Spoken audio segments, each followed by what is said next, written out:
new you. At least that's what everyone says. But how do you actually do it? Hello Internet, welcome to Style Theory, the show that's about to give you a step-by-step guide on how to make next year your best year. From knowing what clothes fit your body shape or what glasses will be the most flattering to your face, to how to shave your legs to get the best results, or make sure that your hair is perfect whether it's curly, straight, or coily. This is Style Theory 101. So sit back, grab a snack and your beverage of choice, and prepare to learn how to perfect your style. What shape is your body? There are hundreds of tests out there claiming that they can tell you. Kibbe, Fruits, and yes, even your Myers-Briggs test think they know how to dress you. They say that if you follow their advice, you will know the perfect way to dress based on your results. Well, today we are going to test out 9 different body shape systems and put them through the ringer to see if they actually work or if these tests are just plain bananas.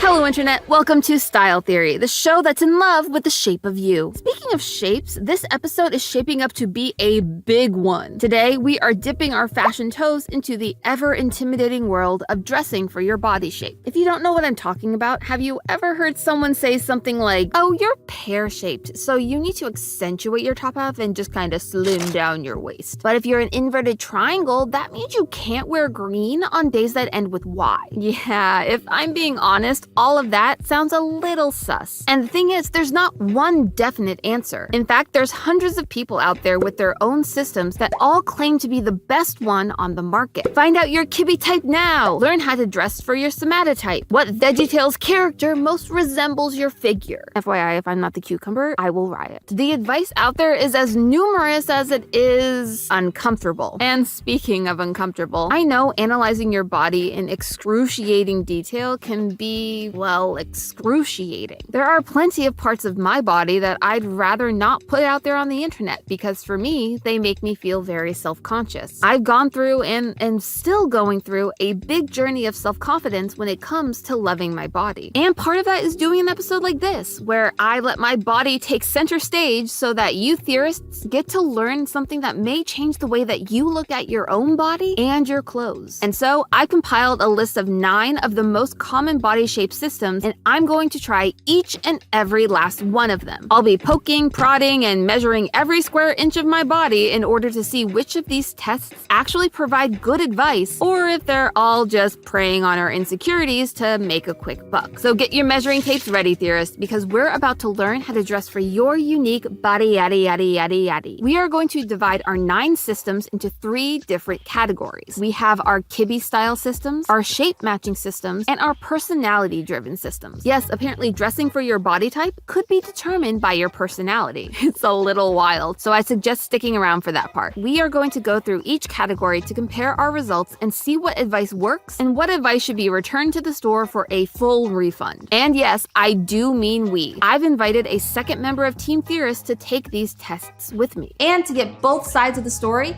I invited a little help from Food Theory host Santi. Hello! Welcome back to being on Style Theory. Are you ready to put your body on display for all of the internet to see and make opinions about? Is it too late to leave? Yes, I locked the doors when you came in. Then yes! You see, while I represent our more femme-presenting audience, I didn't want to leave our masculine friends out of the party. When I started researching for this episode, I was surprised how little body shape advice there was out there for men, masc-presenting people, and everyone not looking to dress femme. What's the deal? That is a huge part of the world being left out, and so today we are going to see if these tests can translate across the fashion divide and help everyone. And it's all thanks to Santi. So let's leave him a yellow heart in the comments to thank him for his participation. So Santi, what do you think your body type is? It's not something I've ever really thought about. Yeah, I just go and buy clothes. I rarely even go into fitting rooms. I'm just like, that shirt, sure, and then if it fits, it fits. So what would you say that you usually look for in some kind of fit? Typically comes to fairly loose fitting clothes. For me, I want to try and highlight certain features and hide others, and typically tighter fitting clothes, it's harder. And so when you think about what you want to emphasize, what do you usually try to hide versus show off? It comes down to showing off these guns. Typically, I do tend to show off kind of my upper body, I guess, and my torso, just because it is something I'm self-conscious about, but hey, we're putting it out there for the internet to see. You know what I find interesting is that we actually like to show off the same kind of things. The guns. Look at that. Mwah. But honestly, what I'm talking about is my shoulders. I like to emphasize these to really bring in my waist. But today, we are putting it all on display in 9 different tests to see what the good advice is, the bad advice is, and everything in between. If you've ever gone deep down the rabbit hole of body shape systems, you've no doubt tripped over Kibbe. And it's not just a new fad either. People have been identifying themselves using the Kibbe system since the 1980s. It was invented by the New York fashion stylist David Kibbe in his 1987 book, Metamorphosis, Discover Your Image Identity and Dazzle as Only You Can. Now that is a title worthy of a 2005 Panic at the Disco song if I ever heard one. And before we start, I need to point out that while technically Kibbe doesn't call his body categories body types or body shapes, but rather image identities, we're going to keep using the terms body type and body shape throughout the episode for less confusion. According to Kibbe, all bodies exist on a yin-yang spectrum. The yin side of that spectrum is for your more traditional feminine features, which Kibbe defines as bodies that are shorter, softer, and rounder. Marilyn Monroe is usually the poster child for your pure yin body type. On the other end of the spectrum is yang, or your more masculine features. Those who are taller with more sharp and angular features, someone like Cate Blanchett. And another thing to note, unlike a lot of other body systems, Kibbe's types are not based on body weight. There are people of all sizes in each category. The Kibbe system focuses on more unchanging features like bone structure, height, hand and foot size, etc. And to find where you fall on that spectrum, Kibbe has a very intense 16-question quiz that will sort you into one of its 13 different body types. For this quiz, Kibbe actually recommends that you take a photo of yourself at chest level in a neutral position, wearing as few layers as possible, i.e. a bathing suit or underwear. But since Santi and I need to remain monetization friendly on this channel, we went with some basic body-hugging clothing for our base outfit. Kibbe also recommends getting a loved one to help you be more objective with your answers. But today I just have Santi, so we all work with what we've got. And oh boy, this test was very thorough. Have you ever had to figure out if you appear tall? Not if you are actually tall, but if you appear tall to other people. Basically, if someone has said, "I thought you'd be taller," it means that your vertical line, as Kibbe calls it, is tall. Here, let's take a look at me as an example. How tall would you guess I am? Am I tall? Am I short? Most of the time people tell me I give off tall energy, but in reality, I'm about 5'5.5", 5'6" on a good day if I've stretched. Santi also said he had a tall vertical line, but not everything in the Kibbe test is so wholesome. I have never heard the word fleshy so much in such a short span of time. Ugh. It's like the word moist. It just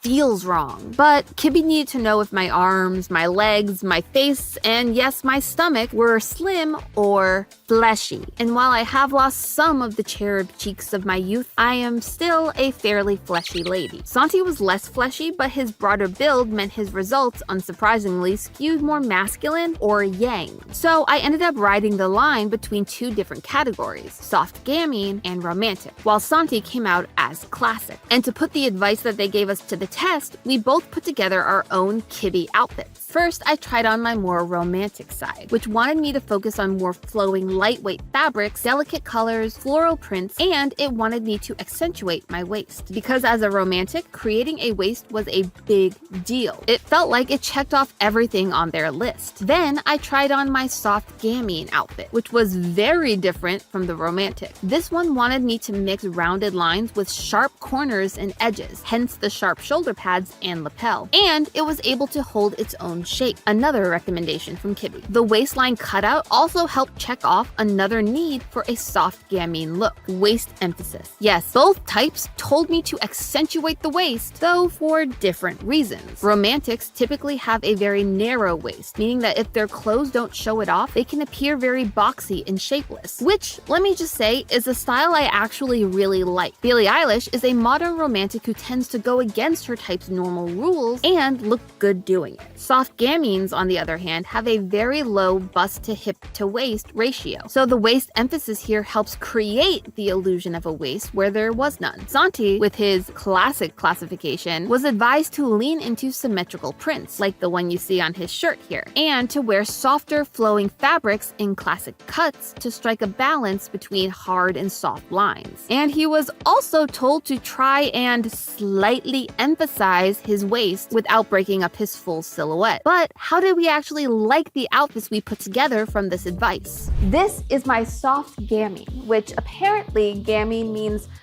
mischievous street urchin, which is totally the vibe I'm giving off in this outfit. I mean, it's how I describe you to people when, like, if they don't know you and I have to say, like, who you are, street urchin. That's fair. I actually like the really bold patterns, and it also has the cutouts that they say will help emphasize my waist. So it really met all the criteria for this outfit. The romantic was not quite my color scheme. I'm not super into like full pastel, really soft colors. It tends to wash me out, though I do love a nice little bit of flowy nature. Speaking of, your shirt. It's very flowy. Right? This is a departure for me. I landed kind of squarely in the classic category. It makes sense. I tend to gravitate towards more classic looks. The results did say to emphasize straight lines and symmetry, so I figured this would be a good kind of example of that while keeping big exaggerated shapes to a minimum. The way that this symmetry works and the straight lines help draw you in, this is actually a great shirt for that. Yeah, no, and I agree. Like, I tend to think of myself as like thick, so it's nice to kind of help have that form, and the vertical line I feel like helps with that, but it's also just nice and flowy and lightweight. I feel like this shirt was actually tighter than your first shirt that you came in at. And it really does like hug you in a different way that I feel like is slightly more flattering than your actual t-shirt that you were wearing before. And this shirt had one other key feature that was really working for Santi, the hemline. Where his previous t-shirt hit lower and had a straight hem, this one curved up at his hips, hanging lower in the front and the back. This helped give him the appearance of being taller by elongating his legs. And then Santi made a keen observation about my outfit. Those bananas? Yeah, they're bananas. Food theory. I was trying to make you feel at home on this channel by bringing in the food. Well, I appreciate it. It's almost like I'm at home. So while the test was definitely intense and not a little bit invasive, when we finally got down to the advice, Santi and I were pretty happy with the results. But while Kibby might be the main name in the space, he's not the only one. Fashion professor Harriet McJimsey and stylist John Kitchener each have their own system that use the yin-yang spectrum. And hey, before you go accusing them of plagiarism, in the case of McJimsey, her book actually came first. And if we're really being fair, none of these people invented these terms. They're terms that the fashion industry has used for years. And many of the body type names themselves, like ingenue and gamine, just come from different French words that were used to describe different types of women. I'm not sure I exactly love that for womankind, but you know, that might just be the street urchin in me. But while these systems use a lot of the same language, not all of them will give us the same answer.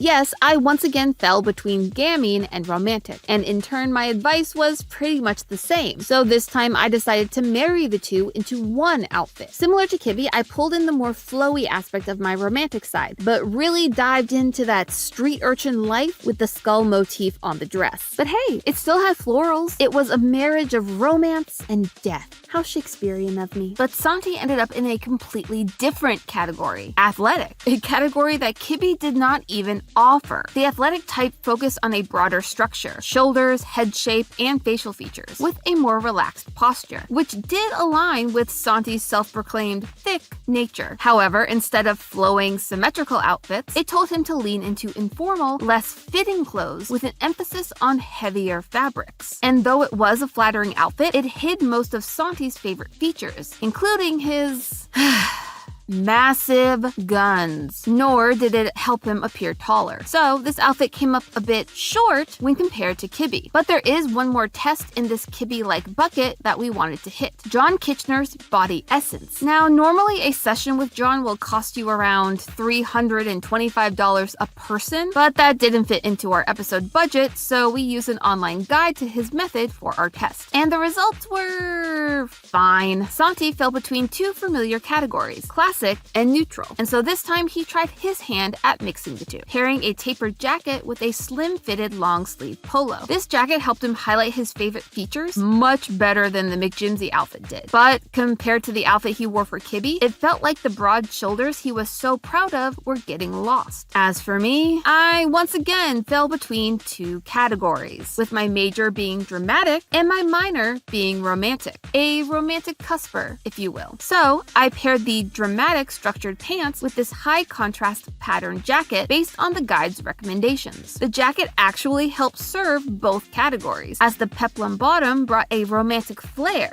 to the outfit, as did the vibrant red of the shirt. But was I in love with it? Well, separately, yes. I love all the pieces, and it was definitely a dramatic statement, especially when you compare it to Santi's outfit. But altogether, I did feel a little bit like a live-action Cruella cosplayer who just happened to lose her wig. And I felt that the pants and the peplum together just made me appear shorter. Overall, while it wasn't meant to be a competition, I have to give this round to Kibby. Though the quiz was exhausting, it did give us the best overall results. But will Data win the entire episode, or will our next round prove to be more fruitful? Now, while the Kibby-like systems are among the most beloved, they are also the most complicated. But from here on out, the systems end up being a lot easier to handle, but the real question is simpler actually any better? This is our shape test category. First up, we are trying out what is most often referred to as the fruit system, since most of the types are named after things like pears and apples. This is the first system we're looking at today that had a version for both men and women. Not only were the shapes that you could be in each test completely different, only the female test required us to pull out a tape measurer. Yeah, Santi got to sit back and relax while I had to calculate the ratio of my shoulders, bust, waist, and hips. Seems totally fair to me. But all that would be worth it once we finally figured out what delicious fruits we were. And I got my favorite fruit, the rectangle. What? I can't even be a fruit in the fruit system after all that work? That is so not fair. What did Santi get?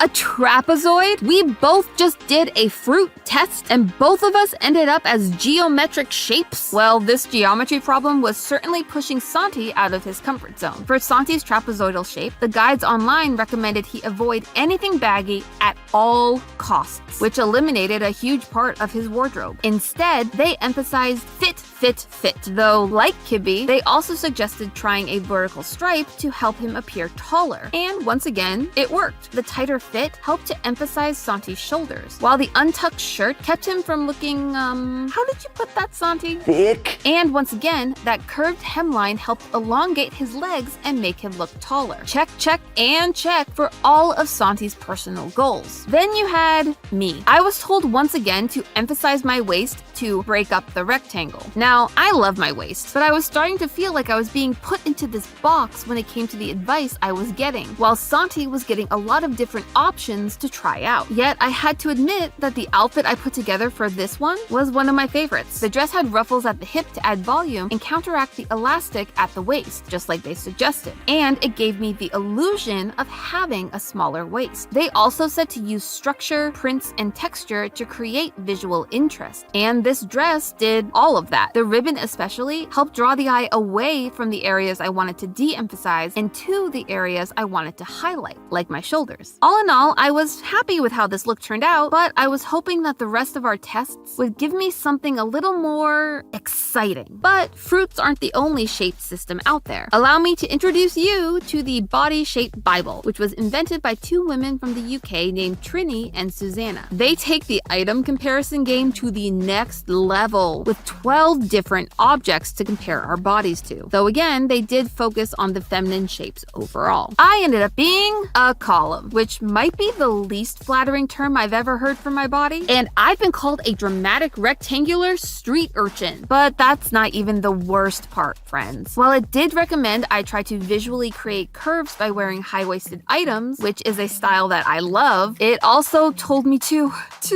stay away from crop tops. Excuse me? Oh no, you can pry my crop tops from my cold, dead hands.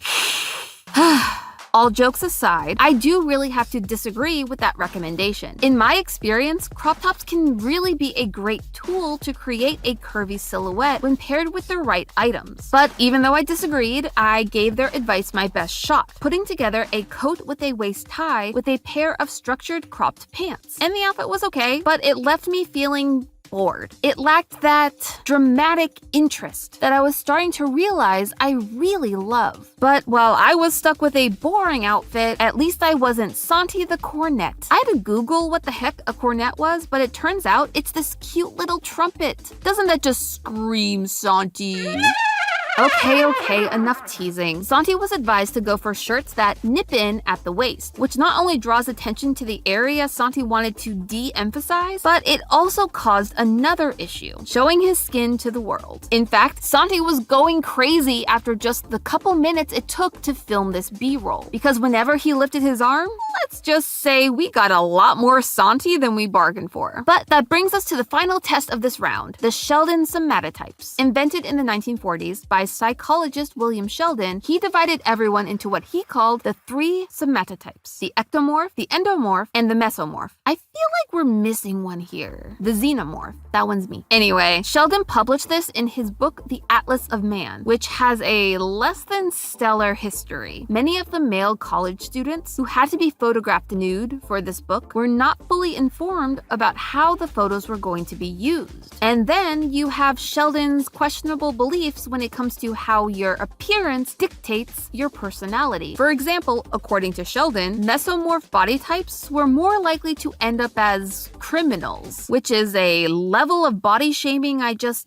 didn't know someone could reach. On that note, Santi ended up being a mesomorph, and despite Sheldon's very questionable opinions on their personalities, his advice on what they should wear was actually very flattering. It basically boils down to, you look good in everything, so you do you, boo. Even so, Santi did have a few specific pieces of advice that he tried to pull off in his look. One was for him to avoid anything that would add size to his shoulders. Basically the opposite of what Santi's been after for this whole video. He was also advised to lean into V-necks and other fitted shirts with big patterns. And Santi's choice of this fitted brown patterned shirt did help to de-emphasize his torso, but it didn't really do much else to help Santi's goals. Not great results this round. And to make matters worse, I couldn't clearly figure out my type. None of the examples really looked like me. I was too fleshy to be an ectomorph, but not muscular enough to be a mesomorph, and not round enough to be an endomorph. I was just too average. And looking at the examples, it was starting to feel like this test was really less about body shape than about your body weight, which is always something I'd worried about when it came to body shape systems, that they would only ever cater to a specific body experience. And I was definitely feeling that here, but I wanted to keep our episode going, so I ended up putting myself as an ectomorph with a little bit of meso thrown in to try and carve out a space for myself in this system. I was advised to lean into heavy fabrics like velvet and to try puffy shapes and straps at the shoulders and bust to add volume and structure, and to keep everything feeling very rounded. The meso in me once again told me to emphasize the waist, so I pulled out all the stops to try and make this work. The sleeves added volume and flare, while the heavy velvet of the skirt helped add volume to my hips while still being fairly structured. The harness was my playful addition to bring in the waist and add the strappy look that they had talked about. While I do love this look, it is likely a little far off from what Sheldon was going for, but it made me happy and was the first time I felt like I was bringing a little bit more of my personality into this experiment. Wow, what a natural segue to our final category. Fashion is and has always been meant to be a way for you to showcase your personality through your clothes. And that's exactly what our final systems say they can do. I think this may be the piece that has been missing from this entire experiment so far. Let's find out. Starting with a woman named Carol Tuttle. Back in the day, as she puts it, she battled a lot of frustration and shame around her appearance. She would follow all the advice and the trends, but even if her outfits looked good, she didn't feel good in them. So she decided to create a system called Dressing Your Truth that helps you dress not only for your physical type, but for your personality type. But before we could even learn about our truth and how to dress for it, we had to watch a 30-minute presentation from Carol that gave us the full lowdown on what we're getting ourselves into. It basically sorts you into one of 4 energy types. Type 1 is bright and happy, lighthearted, and spontaneous. Type 2 is fluid, comforting, reassuring, and detail-oriented. Type 3 is determined, reactive, and very intense.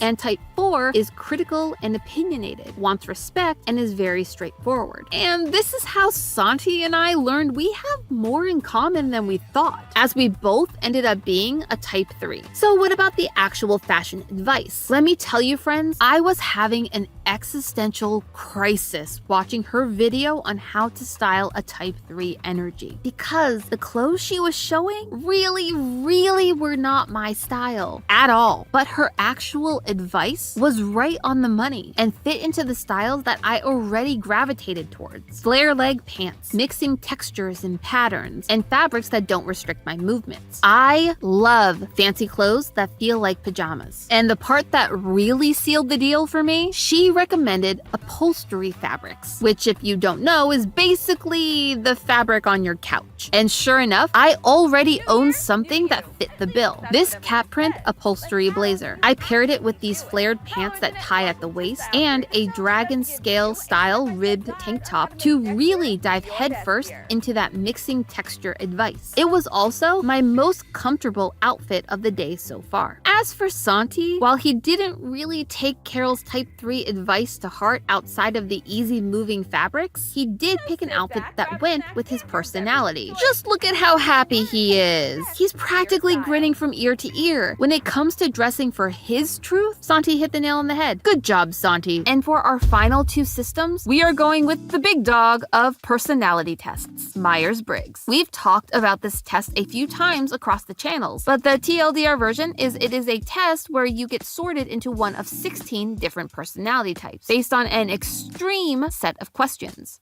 Kind of reminds me a lot of our Kibbe system. I am an INFJ, aka the advocate, and Santi is an ENTP, aka the debater. We looked at the advice from 2 different sites, the Psychology Junkie and Ultima 2, and it turns out they were nearly identical in their recommendations. So we put all of it into one final look. And let me just say, more than any other test I took today, this one felt like it understood me the most, almost too well. It said that when I go out, I like to pair basics with big statement pieces, which, looking at the outfit I put together for this option, and heck, even most of the outfits I've worn today, is definitely true. But what really got me? It said that at home, I am a comfy slob in sweats, giant cardigans, and crew necks. Dang, I feel a little called out there. Accurately called out, but called out nonetheless. And Santi was feeling the same way. He was told that his type prefers comfortable, loose-fitting pieces of clothing, which is exactly what he told us at the start of the episode. Typically comes to fairly loose-fitting clothes. But it didn't end there. It also said that his type tends to enjoy clothing that resonates with something that they love. If they're a Star Wars fan, they might wear Star Wars t-shirts. And Santi, he loves wearing anime-themed apparel. The first time I met him, he told me about how he was so excited to rock a Naruto-themed outfit to VidCon. And lo and behold, his choice for today, to represent his entire personality, a Naruto t-shirt complete with a 9-tailed fox design on the back. Clearly, these systems had me and Santi pet. Santi, from what I understand, this is your favorite outfit. Oh yeah.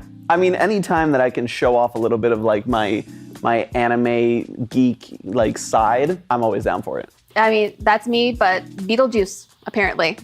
I see it. But after all that, spending hours testing and overanalyzing our bodies for the good of the theorist community, what was the big takeaway from this whole experience? I really liked almost every outfit that I had. The jacket outfit wasn't my favorite. It was a little too tight to move in and not how I would normally wear it. But for the most part, all of them tended to fall into how I normally dress.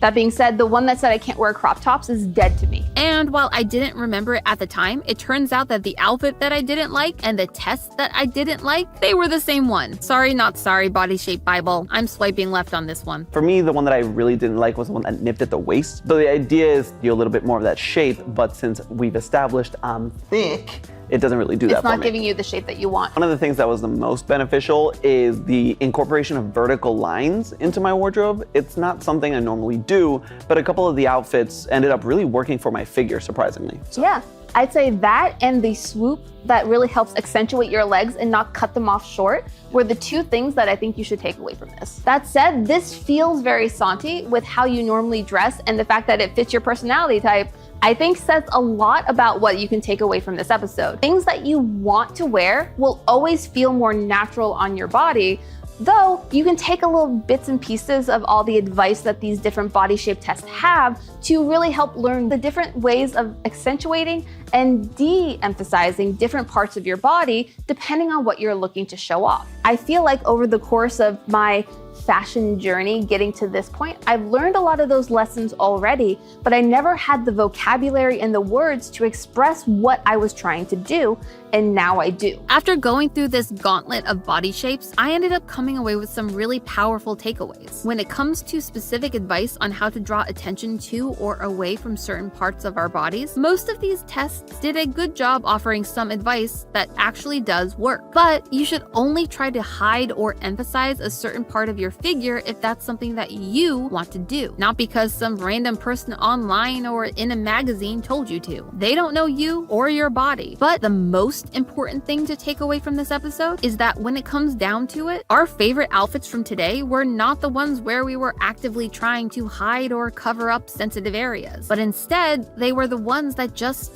fit our personality. I mean, look at Santi's final outfit. Is that oversized t-shirt the quote-unquote most flattering thing Santi wore in this episode? Probably not. But out of all the outfits that he wore today, this was his favorite because it reflected who he was as a person and his interests. And that made him look and feel more comfortable and happy in what he was wearing. As for me, I do think that I'm a romantic and a dramatic and a rectangular type 3 street urchin. It just depends on the day. You don't have to feel pigeonholed into one specific type and think everything in your wardrobe needs to adhere to one standard way of beauty. Heck, look at all of the outfits that I wore today. They all came out of my closet, and I'd argue that they do not all fit into one box, nor do I want them to. I love experimenting with fashion and trying on different looks and personas. Plus, I think that this episode has helped Santi dip his toes into doing that a little bit himself. And when it comes down to it, isn't that what fashion is all about? Hello, and welcome to Amy's Optometry, where we have only the highest tech to find you your perfect pair of glasses. I am a doctor, and we are going to go through each data point, and I will find out which pair of glasses best suits each face based on not only their face shape, but their actual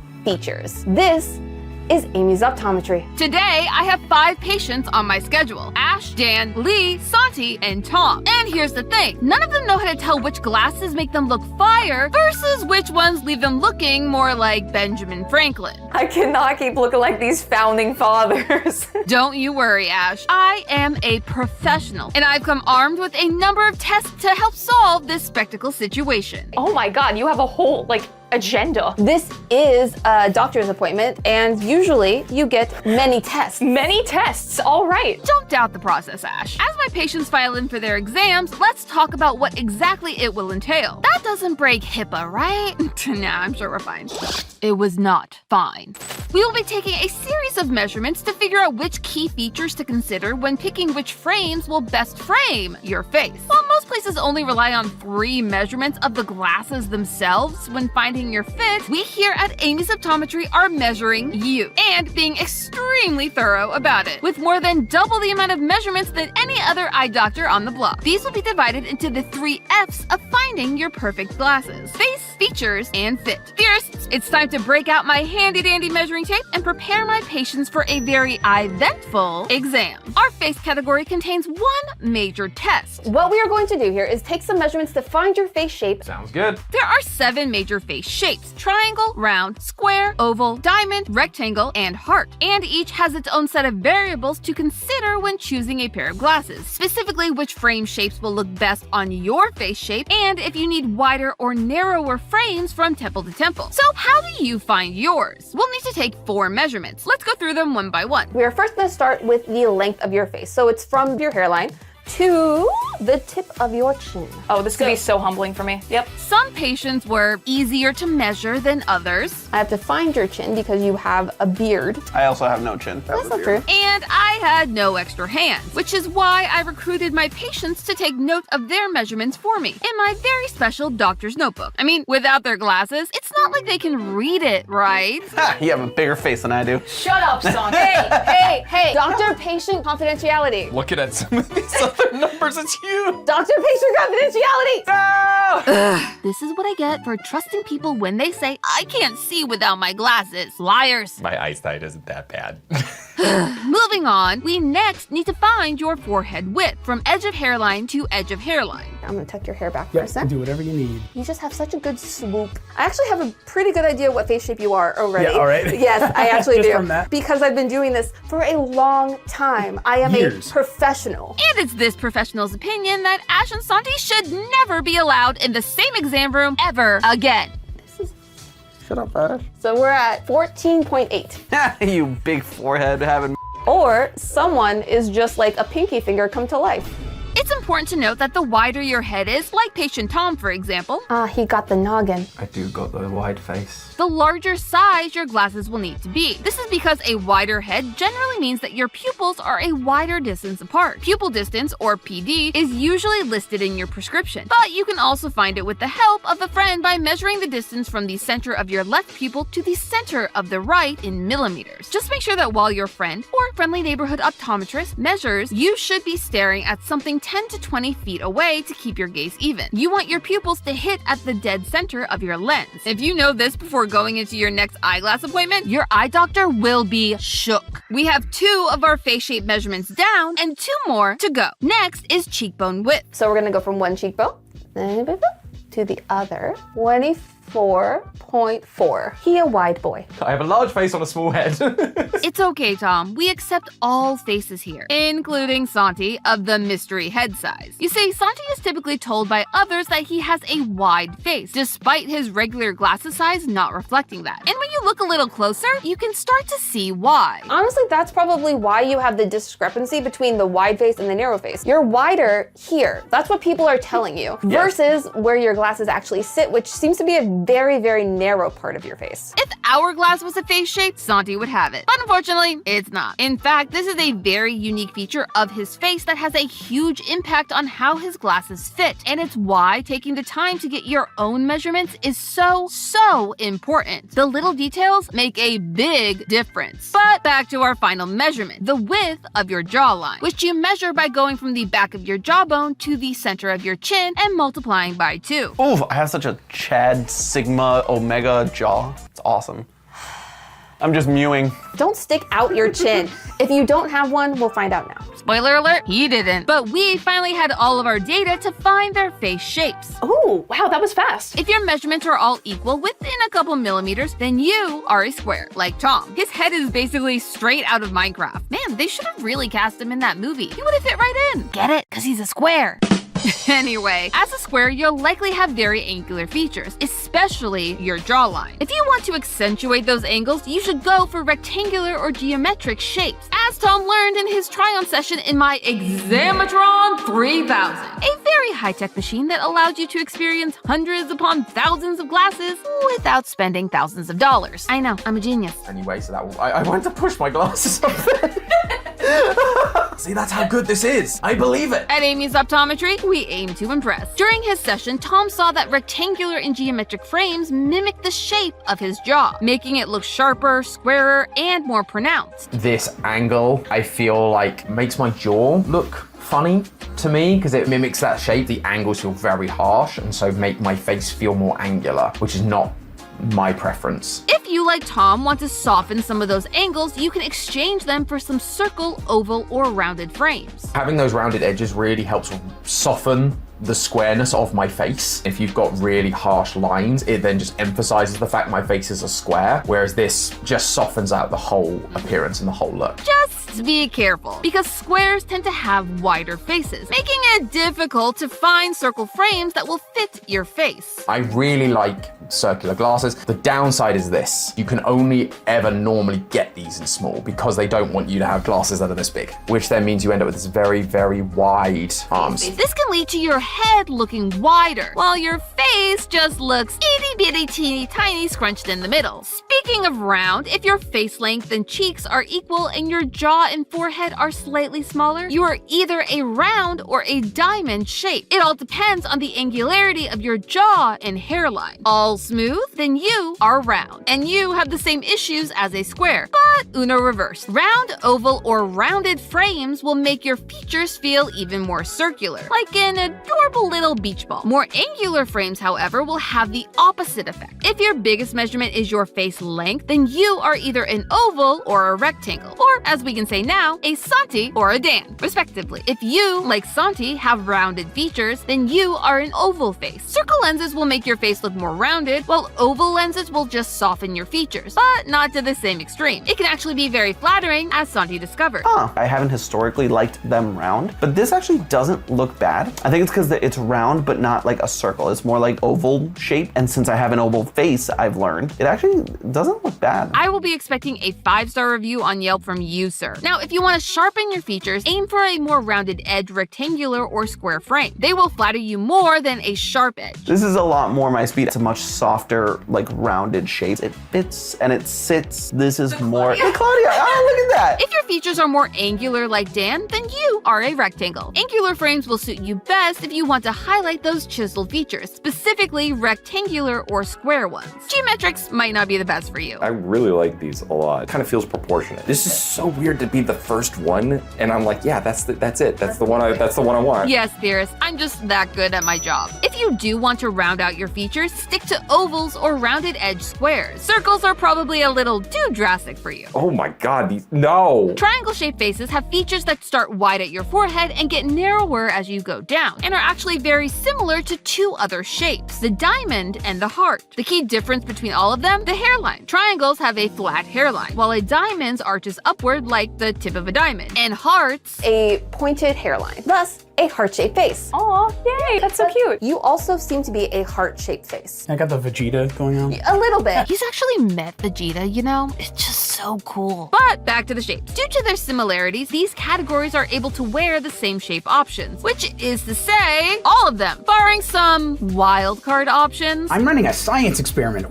Both angular and rounded frames will flatter your face. Congratulations! Your specific frame needs rely less on your face shape and more on your specific features, which just so happens to be the next category of our exam. Now, the savvy glass buyers watching this may have noticed a few frame styles we didn't cover in our face category. Cat eye, brown line, rimless, and aviator. That's because it's your features, not your shape, that determines if they flatter you or not. But that's not all. Your eyebrows, eyes, nose, cheekbones, even your facial hair all factor into what size and thickness of frames suit you and which leave you looking like Music Man.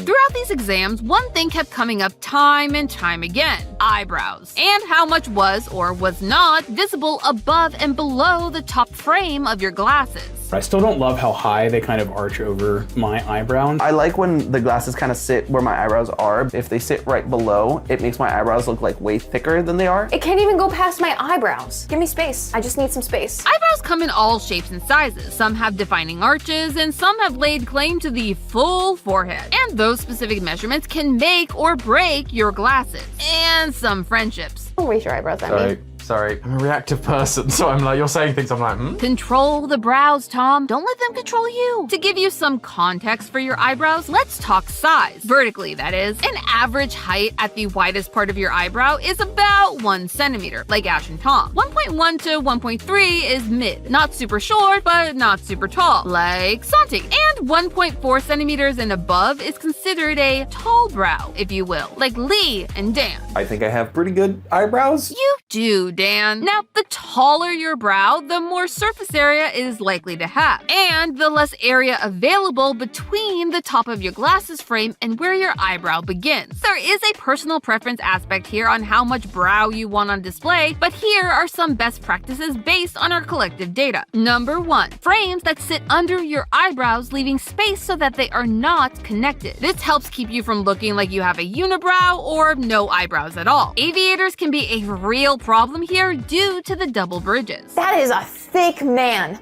Right in the center. It almost has like a unibrow effect on me because it goes right into the eyebrows. I think that it gives unibrow in a way that just I don't love. Overall, aviators were found to be the least flattering of all of our shapes due to the specific issue. All of our patients agreed that aviators should stick to being sunglasses and not everyday wear. Number 2, have the frame cut partially into your brows but still let you create that space when you move them. I prefer it cutting my eyebrows a little bit. I think it also softens the framing of the glasses because they're kind of blending into my darker eyebrows. You can see that one eyebrow is like being cut off way more than the other. If they are lower on the eyebrow, it then means that one might be cut off but the other isn't, and so it then highlights the difference. However, this only works with the thickest of frames. If you try this with thin frames, it creates an unusual problem. Also, the fact it's so humbling when my eyebrows are so thick that they protrude into the lenses of the glasses. I refuse to make them thinner. It's just humbling. Speaking of, consideration number 3. Glasses that extend above the eyebrow, causing the eyebrow to appear within the frame is typically not a flattering look to most features. Yeah, no, they're too big. The eyebrows are in the lenses, and that feels weird. I feel like my eyebrows get completely subsumed by the lenses in a way that feels weird. But hey, some people's weird is another person's perfection. So let me know in the comments if you like having your eyebrows inside your lenses. I'm super curious. Now, the next feature to consider with frame size is the size of your eyes. Yes, the whole reason that you wear glasses gets to have a say in this too. It's only fair. Your eye height and eye length play a huge part in what lens sizes you should be looking for. When your frames are too small, your eyes start to look claustrophobic. This is even worse. I feel like there's even less space here, and it like makes my eyes smaller because it like cages them in.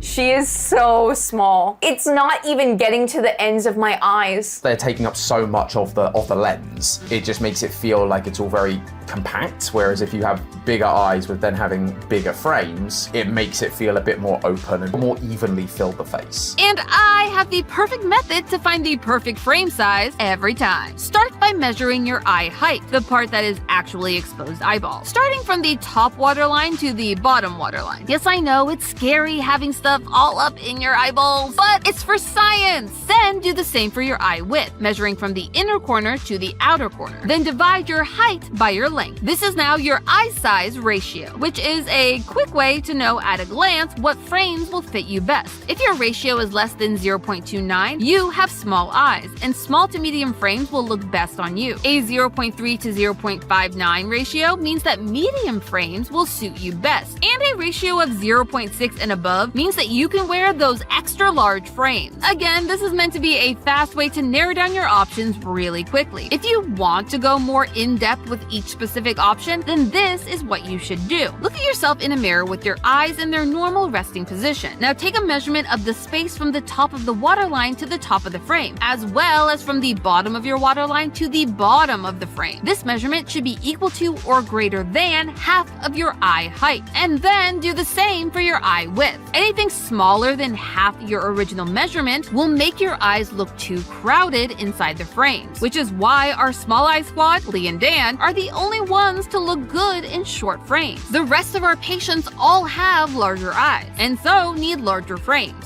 And there's one other consideration to make. If you, like Santi, have that hourglass head that dips in at the temples, bear this in mind. You may find that wider glasses leave a gap at the edges due to your temples being narrower than where your ears meet your head. And so if you want to avoid that gap, you want to stick to slightly narrower frames. Or maybe it's just Santi. Now, there is one other facial ratio ratio that can help narrow down those options even more and lead you to your perfect pair of specs, your cheekbones and nose. While we have already talked about the width of your cheekbones, we now need to talk about their prominence. This is really important because you want to see where your glasses are going to sit. If you have very prominent cheekbones, the glasses will actually sit on your cheekbones and affect the way that they sit on your face and how they look. Look at the profiles of all of our patients. Tom, Dan, and Santi all have flat cheekbones, so they can sit this one out. Lee and Ash, on the other hand, have prominent cheekbones. You can tell by how they come out from the face towards the tip of the nose. But that's only one part. Whether this will be a problem or not for them depends on their nose bridge depth. Yes, we are being that pedantic, folks. Find where on your nose your glasses naturally rest, and measure from that point to where your nose meets your cheek. This is your depth. Ash has a deeper nose, meaning that their prominent cheekbones should not interfere with them wearing a larger frame, which is lucky for them because they have larger eyes. Conversely, Lee had a shallow nose, meaning that large frames will likely not rest comfortably on his face. Let's look at those profiles again. Notice that Tom and Ash's cheekbones sit higher on their face, closer to their eyes, unlike the rest of our patients. They have high cheekbones. For most glasses shapes, this doesn't play a huge role, but if you're a cat eye fan, pay attention. Cat eye glasses curve upwards at the outer ends. On high cheekbones, this can give a very pretty lifting effect. I kind of dig the cat eye situation that's going on up here. This is the kind of shape of glasses I feel like I see a lot on the internet, especially amongst like readers and bisexuals. On lower cheekbones, however, you may find that this upward tilt competes with your natural features. And the final feature of this category, facial hair. Let's use Santi as our starting example. Throughout our exam, he learned that thin wire frames looked odd on his face. I feel like I want it to be a little bit more of a statement. It's just a wiry, small thing that like doesn't highlight any of my features. Santi has many prominent features, with the dark hair, dark eyebrows, and mostly dark beard, which means that thinner frames start to get lost within his features. Instead, if Santi wants a thinner look, he should opt for something like a rimless brown line. The top of the frame still gives that definition, letting the rimless bottom soften out the rest of his face. It's balanced. The same can be said for Dan and Lee, who both enjoyed rimless options. But Tom, our only beardless man, and Ash, our only beardless not man, found that the brown lines and other rimless options did not suit their face. It just feels like it's very, very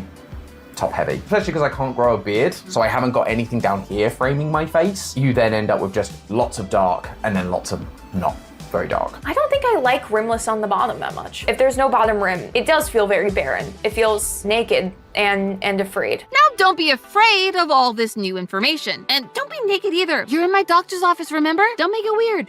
Anyways, now that we've shown you how to find your best shapes, sizes, and thickness, oh my, it seems like we know everything, right? Well, no. You see, there is one eyeglass mystery that still has yet to be solved. No, it's not which frame shapes are his, hers, or theirs. That preference tends to vary person to person. It's also not what frames make you look old. Spoiler alert, if your glasses have those little plastic feet, you're giving BGE, Big Grandpa Energy. And no, it's not what color best suits you. You can actually watch our color season episode to find that out. It's this thing. This little thing right here. The ear. We're going with ear. It's the ear that plays a secret and unexpected role in what glasses have the perfect fit. When it comes to ear fit, most people tend to look at the length of the ear, not where it connects to your frame. The ear arms are like higher on the lens, so they sit a little lower on my face. I don't really like that. I don't love how high these sit. The ears are on like the middle of the frame as opposed to the top, and it looks very weird on me. They feel like they sit much lower on my face than they do, but it's like an optical illusion. And I'm about to give you a peek behind the curtain. You've heard of the golden ratio. You've probably heard of the silver ratio. Well, now get ready to meet the style theory ratio. This ratio helps measure the degree of the angle from the ear to the eye, and the eye to the bridge of the nose. And yes, I found each angle for each measurement on each side of every single patient. This number will tell you how low your eyes sit in the frame of your glasses and where your ear should connect for your best fit. Think of it this way, where pupil distance will help with the horizontal, this will help with that tricky vertical fit. Now, there is the factor of personal preference to consider in all of this, but the style theory ratio, or as I like to say, the STR, will take a lot of the guessing out of the equation with our equation. This number will go hand in hand with your eye size size, so keep that measurement handy. To find your STR, you will need to find the above angles that we already mentioned, and then follow this formula per side. Ear to eye divided by ear to nose. This will give you the STR for both your right side and your left side. You can pause the video and do this now if you want. It's okay, I'll wait. Got it? Great! Here is how to apply those numbers to your face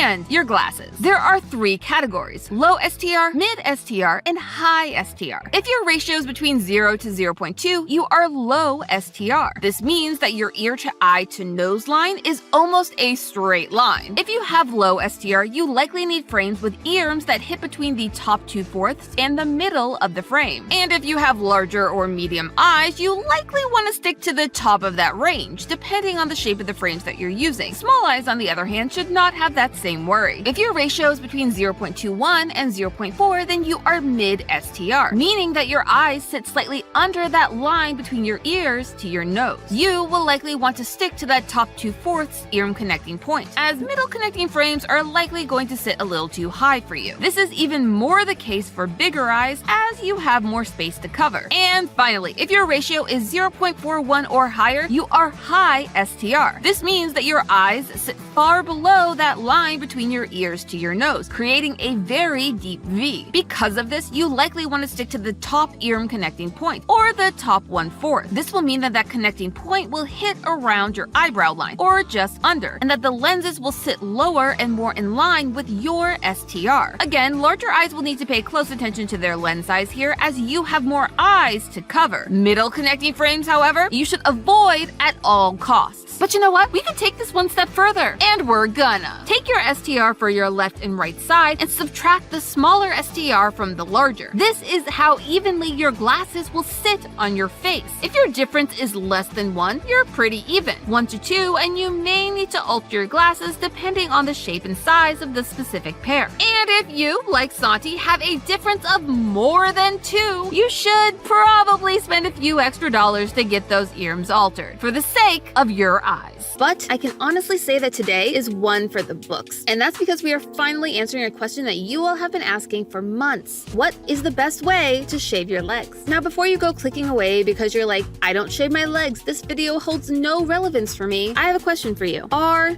you sure? While most people associate shaving your legs with aesthetics, that's not the only reason people pick up a razor. Nor is it really the most common. You know what is? Sports! Swimming, cycling, even some football and soccer players shave their legs for various reasons. And none of them want to deal with razor burn or ingrown hairs any more than people like me, who shave their legs because they enjoy the feeling of fresh sheets against a smooth leg. And the best way to solve any problem? Conspire to make 6 of your close personal friends shave on camera for the entire internet to see. So that's what I did. I packed my car full of top secret shaving cargo and drove all over the greater Los Angeles area, which may not seem like a big deal, but in LA traffic, that's like 8 hours spent dropping off all of my little gifts on people's doorsteps. In each of those packages, I left a set of instructions, a carefully curated selection of razors, some leg lubricants, and a mission to find out the most optimized way to shave your legs, thereby changing the course of body hair removal forever. Making up our team of shaving volunteers are a bunch of my LA friends. Repping the men, we had Style Theory regular Dan, who shaved a few times before for swimming, and Vance, a professional drag artist who shaves often for his shows. And then we have my ladies, who all have years of leg shaving under their metaphorical belts. There's my bookstore besties of 10 plus years, Jessica and Brianna, the amazing Asia, whose husband Melvin was actually one of the shavers in our beard episode. And finally, our own editor Jerika, who you may recognize better as her animated cat girl persona. But of course, I wasn't going to make them all do it alone. Yes, theorist, I am throwing my legs into the game too, because if there is one thing you should know about me, it's that I'll never dish out something that I'm not willing to do myself. My legs are no stranger to the theorist scientific method. Speaking of, let me break down what we'll be testing today. In order to get the best, most optimized shaving experience, we need to take into account every step of the process. 3 steps, to be exact. Step 1, exfoliant. Do you even need it? For this, we'll be keeping it simple. Our right leg will be our control, and our left leg will be our exfoliated lubricated leg. Before each shave, we will scrub it down with this lovely candy cane scented scrub. So refreshing. For step 2, we're gonna use all that leg real estate to our advantage. While a face can really only be divided into 2 halves, legs, we can fit a solid 3 there, baby. Front left, front right, and back. Which means we can finally test the 3 most popular kinds of, well, for lack of a better word, leg lubricants. You know, that stuff that helps your razor slip and slide smoothly over your skin. Yeah, there's not a great way to say it. So how about we make it better by making it a game? Every time someone says the word lubricant, you have to leave a soap emoji in the comments or put it in the live chat if you're here early enough for the premiere. Let YouTube know that we only post good, clean content here on Style Theory. But back to the experiment. For each section of our leg, we are going to assign it a lubricant. On our right, we'll be using shaving cream, the most popular option. Over 149 million Americans use shaving cream in 2020, and they think that by the end of 2024, that could reach upwards of 153 million. With that many people using it, there has to be something there, right? Well, these companies certainly say that there is. Skintimate Shave Gel goes on silky, foams up soft. Pure Silk Shave Cream moisturizes for legs like pure silk. Try Skintimate Shave Gel or new Skintimate Shave Cream. Soften, smooth, and protect against nicks with Skintimate. See, I was right about the swimmers. Unlike our other options, shaving cream is meant to make a cushion between your skin and the blades. And that cushion is meant to protect your skin from getting more cuts. And on our left side, we will be testing one that's actually a little new to me, shaving oil. Like shaving cream, it claims to moisturize and soften hair to make shaving easier, but instead of going for volume, it's all about being thin, which is meant to keep the razor from getting clogged and potentially allow for a closer shave. And finally, for our control on the backside, we have our basic boring bar soap. This will let us know if all those marketing bells and whistles from the commercials are really just that, marketing. Moving on from the lubricants, we have upped our razor game for this episode to a whopping 5 different options. And theorists, I have something to tell you. Now, one thing I kind of revealed in the toothbrush episode is that I'm a little basic. And I'm not afraid to admit it. See, where I use the normal, disposable, fairly affordable toothbrush, I also use the normal, disposable, very affordable razor. For this experiment, I got all of us my normal, everyday Gillette disposable razor. No muss, no fuss, and it's cheap. A bag of these babies will only set you back about $10, making it less than $1 for each razor. Then we have a safety razor, this one from the brand Kitsch. I gotta say, this one, it kinda scares me. It's just really intimidating, you know? It's big, it's hefty, and it looks like a power tool. Next up, we have our 2 5-blade options, a women's version and a man's version. What exactly makes them different? Well, we're gonna put that to the test. And finally, in honor of our dearly departed MatPat, we are going to test an electric razor. Yes, they do actually make them for legs. For the purpose of our experiment, we're going to use the circular head option because that one was his favorite. Each razor, lubricant, and exfoliant combination will be judged on how close of a shave we get, do we end up with ingrown hairs or razor burns after, and if we would consider making it our new everyday razor. And we'll be shaving our legs every 2 days, the average for people looking to keep their legs smooth and hairless. Which, let me actually take a moment here for an important reminder to everyone out there. Body hair is not something you should ever feel like you have to remove or hide. Keep it, style it, shave it. Your body is your body. Take me for example. Nowadays, I'm a person that shaves when I feel like it. And like I said over on GT Live, I don't know how long you've let your leg hair grow ever in your life. There's a thing called the winter coat. Okay. That I can figure out what you're talking about. Everyone has a different relationship to their body hair. I actually really enjoy my body hair. I like how it looks. I grow very thick and very dark body hair, so I'm not the biggest fan. I feel like I have a love-hate relationship with body hair. There are times where I just can't even be bothered to care about my body hair, whether it be on my legs, my arms, my upper lip, my armpits.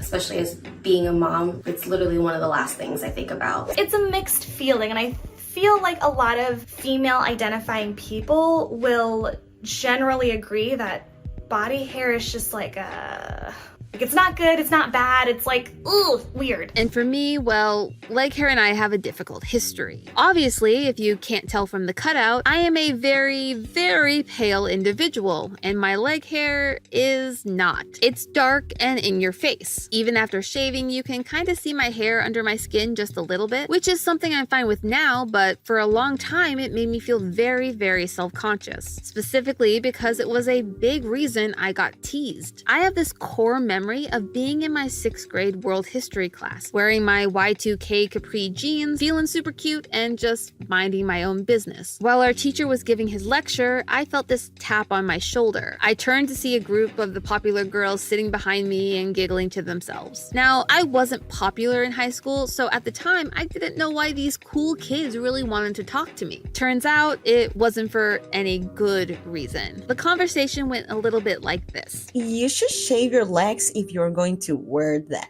It's gross. But I shaved this morning. Are you sure? I mean, look at you. Ew. It was rough. So for a while, and we are talking years here, I would only wear pants or long skirts. I was ashamed to show my gross legs to the world. It took me a long time to realize that it wasn't me that was gross and wrong. It was their behavior. I love my legs now. We're besties. We go everywhere together. Heck, we are even taking on YouTube together. And isn't that the best revenge for little Amy? Those same people who made fun of her now get to see her succeed and run a fashion and style channel. It's like a coming of age movie, except instead of being crowned homecoming queen or something like that, I am about to shave my legs in front of everyone on the internet. Life is just a little funny sometimes, but enough wasting time. Let's dive into the experiment. Almost immediately, I realized I was in just a little too deep. Oh boy, this is one of the most intense setups I've ever done. So we have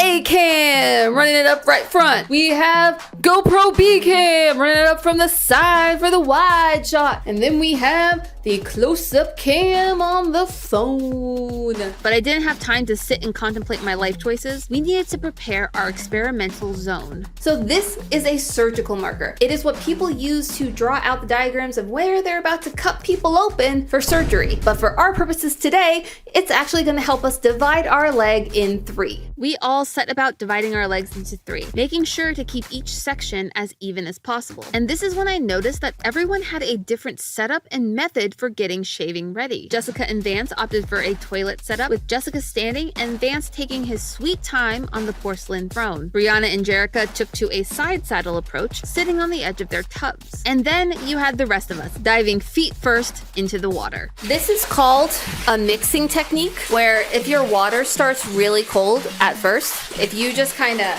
slosh around for a little bit, eventually you just mix all the hot water in and you end up with nice temperatured water. Truly some big brain moments happening here. Each of us took our time, shaving around all the nooks and crannies on our legs, the ankle, the knee pit. Theorists, going through this footage, I saw a lot of very, let's say, unique angles of everyone. I feel so much closer to all of you. But one wrong move with the razor could spell disaster. So we needed to keep complete and total focus. You know who I'm most excited for my dad to see this? He's gonna laugh at me so hard. Oh my god, this is gonna take an hour. I already cut myself! Great start there, Dan. However, he wasn't alone. Everyone was struggling with our first razor. I think I might have cut myself. Ow! Hate it. 0 out of 10. Little did I know, as I was happily shaving away in my tub, that this video may end up costing me more than just a few cuts and copious amounts of leg hair going down my drain. It could end up costing me every single one of my friendships. Across the board, people were hating on my favorite razor. Many were already feeling the sting of razor burn and seeing irritation pop up on their skin in the form of red bumps. But hey, at least we made it through with only minimal damage, right guys? Oh no. What happened?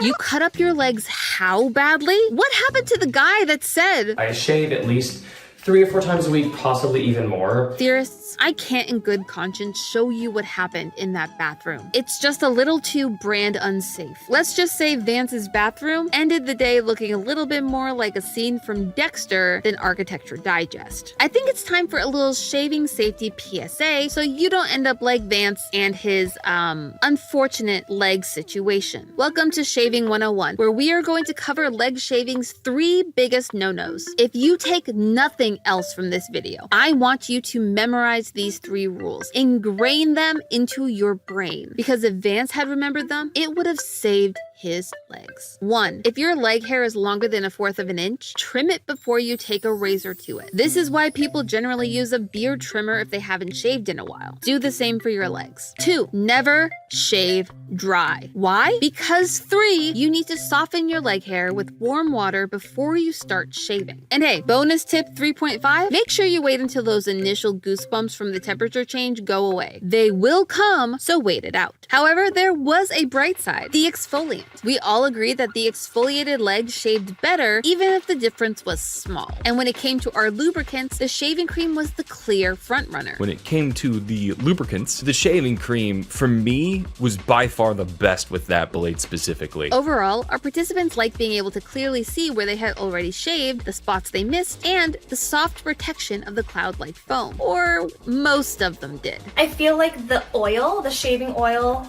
was the best fit. There's no like extra buildup that's happening around the blade. Whereas like the shaving gel and this bar of soap, I'm not only collecting my hair as I'm shaving, but it's also collecting the gel residue, the soap residue. So while things may not have been looking good for my disposable friend, it was time to move on to day 2, the one I had been dreading since the beginning. So this is our straight razor day. Oh, feels so weird sitting in your clothes in a tub. We are using the Kitsch straight razor. Friends, this thing was intimidating. It was full metal, and the weight of it alone left me shaking in my shorts. And I wasn't the only one feeling the pressure. I don't like this at all. I actually have a weird fear of knives. Ever since I kind of conceptualized what a knife is and what a knife can do to the human body, freaks me out. Oh, I'm so scared. Don't make me cut. Amy's trying to kill me. I thought we were cool, Amy. Jerika, I promise we are cool. But as we set to work, a few of us came to a surprising realization. I get it now. There's a learning curve. While we all struggled a little bit to start, it was clear the blade was working, and working well. Maybe a little too well. Putting my leg back in the water really stings. Not a fan. It felt like I was taking off the top layer of my skin. But I kept going, and once I got to the shaving cream, suddenly everything changed. Because the cream feels like there's a barrier between me and this blade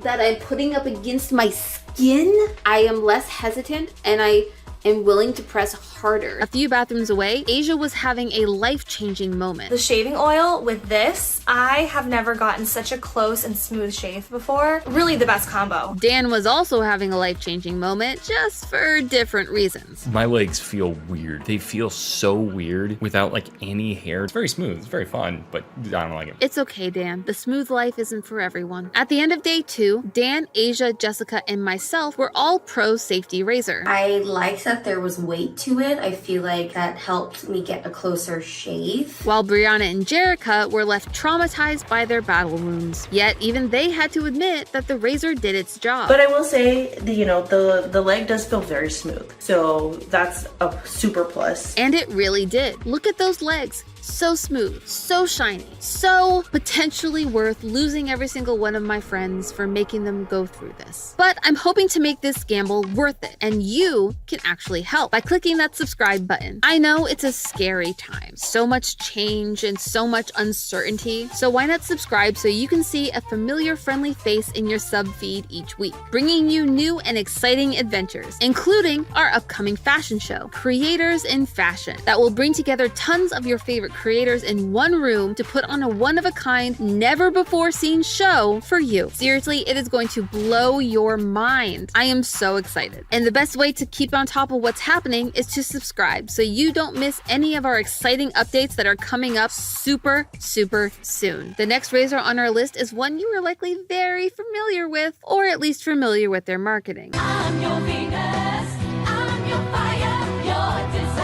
Introducing Venus from Gillette. Yes, today we are unboxing an icon, a monument of shaving fame, the Gillette Venus razor, specifically the Comfort Glide. There are actually dozens of versions of this razor out there, but we wanted to test one that showcased the best Venus had to offer. This one had everything: 5 blades, a comfort grip handle, and moisture bars made to keep your skin safe and smooth. This thing wasn't just a razor, it was an experience. It comes in this lovely pink package, and it comes with multiple heads. I like the little packages that they come in. It means that the moisture bar is getting moisturized and staying moisturized. It's honestly like a very Disney princess experience, which I'm not mad at. I like being a princess every now and then. I prefer to be a queen, but I'll take princess. I think that's who actually wins this whole shindig, is our shaving queen. Young and sweet, only 5 blades.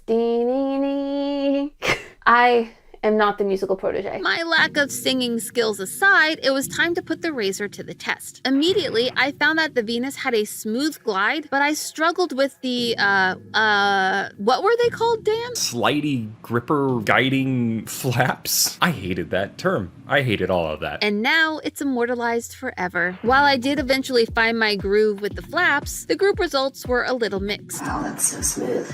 Feels so comfortable. Doesn't even feel like there's a razor. It's really nothing to write home about. It's not like horrible like the disposable, or like really great like the one blade. It's not difficult to use at all. Like a 14-year-old and up can pick this up and just start shaving their legs. It felt like a better experience. As it says on the package, it glides. It just like smoothly just went up and removed all the hair. It was super easy. It felt like butter. And for Brianna, this razor had an extra benefit. I have sensitive skin, so I've always itched a lot after shaving my legs. I still am having some itching, but it's not nearly as bad as it has been the last few times that I've done this. So overall, today's a pretty good win for me. As a card-carrying member of the Sensitive Skin Club, I second that. And it brought out another first for me in this episode, choosing the shaving oil over the shaving cream. The mix of this moisture head with the shaving oil really felt like a winning combination. It felt like they were working together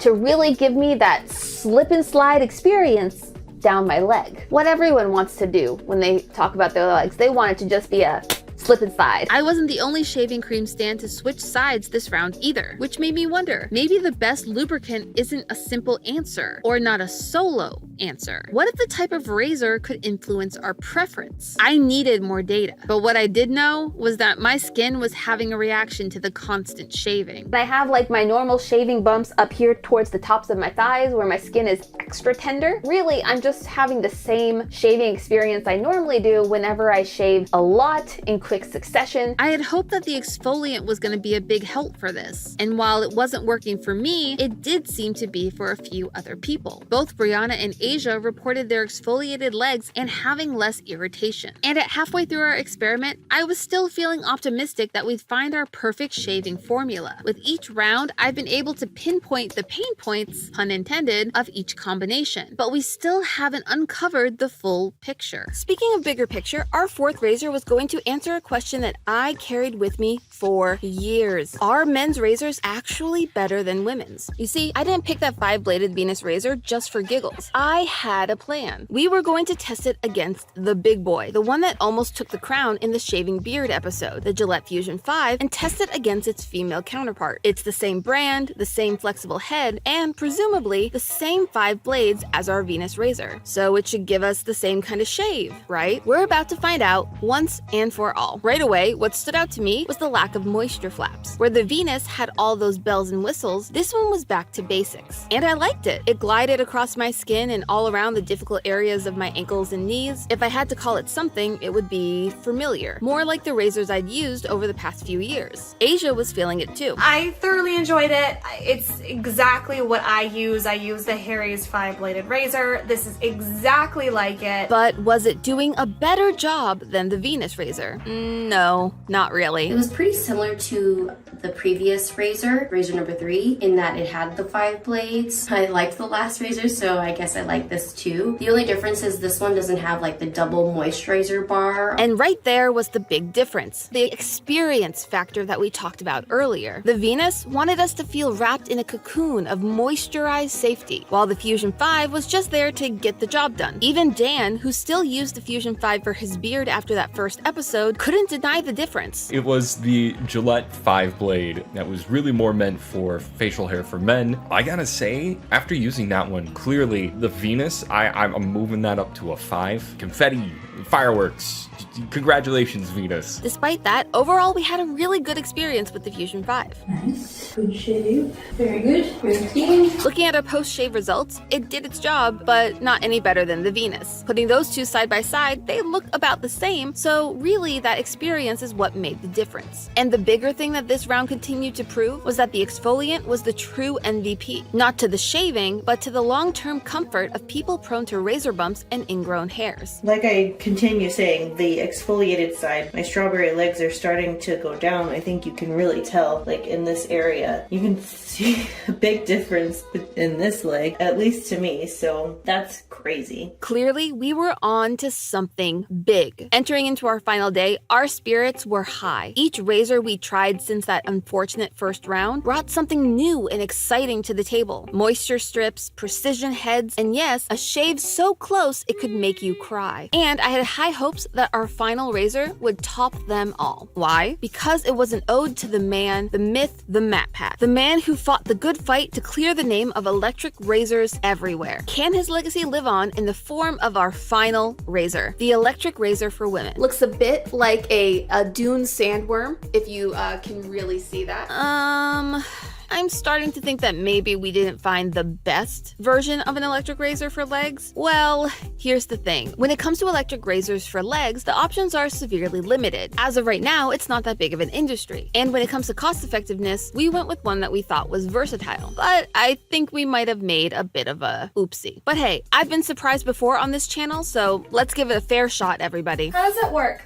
Please explain. Just can't really tell if they're doing a circular motion or straight up motion. I could read instructions, I guess, but who's got time for that? I was having the same problem. No matter how hard I pressed, the motion I used, nothing was working. I was starting to think we'd all made a horrible mistake trying to take on Matt's legacy, but I couldn't give up. I needed to make it work. So I did what theorists do best. Try and try again. Since the lubricants were only getting in the way, I washed off my legs and tried just using water. Did I mention that I have a fear of mixing water and electricity? No?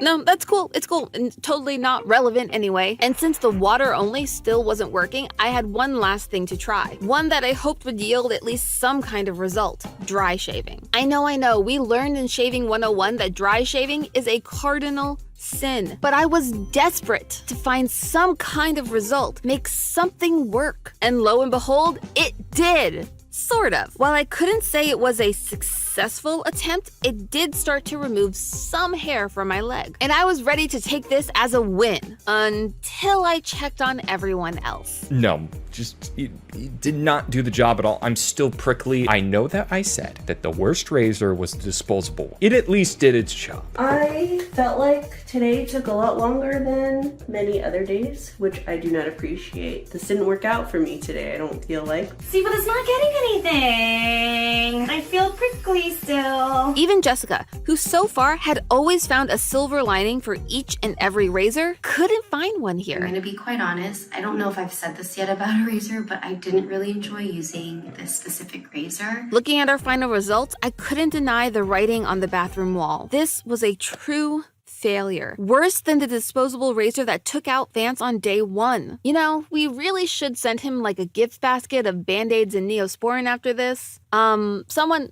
make a note. So, after all the blood, bathwater, and tears, where do we stand? What is the best way to shave your legs? Well, I want to go back to that 3-step breakdown we started with at the top of the episode and go through them one by one, starting with the razor itself. While we may have had some better luck with a different brand, the Sandmouth electric razor was an instant and complete failure. I'm sorry, Matt, but your legacy of electric razor supremacy here on Style Theory has ended today. And that's not the only long-term relationship coming to a close. I have to say, after this episode, I am a changed woman. At the start, I was all in on the disposable razor. I can't in good conscience stand here and say that that is my favorite, or that I recommend it to anyone at all. In fact, I need to take a second here to say something to that disposable razor. Come here. Come close. Hey, disposable razor. We've known each other for a long time and, well, this is hard, but I think we should see other razors. It's not me, it's you. No, really, it's you. You hurt my friends, you hurt the environment, and honestly, some of these razors just give me that spark that I've been missing. I hope we can still be friends. Nope, they're gone. Okay, so much for an amicable breakup. So, which razor was the best of the best? After reviewing all the hours of footage, crunching all the data, I can definitively say that the Kitsch Safety Razor universally gave us the closest and smoothest shave across the board, but it did have its drawbacks. Most of us had never used a safety razor in our lives, and we ended up with a few battle wounds because of it. However, with a little time and practice, we'd likely be able to cut down on those cuts over time while maintaining smooth results. And the bigger bonus? More than any razor, it took longer for the hair to grow back after shaving with the safety razor than any of our other razors, meaning we'd actually be able to go longer between each shave while still maintaining fairly smooth legs.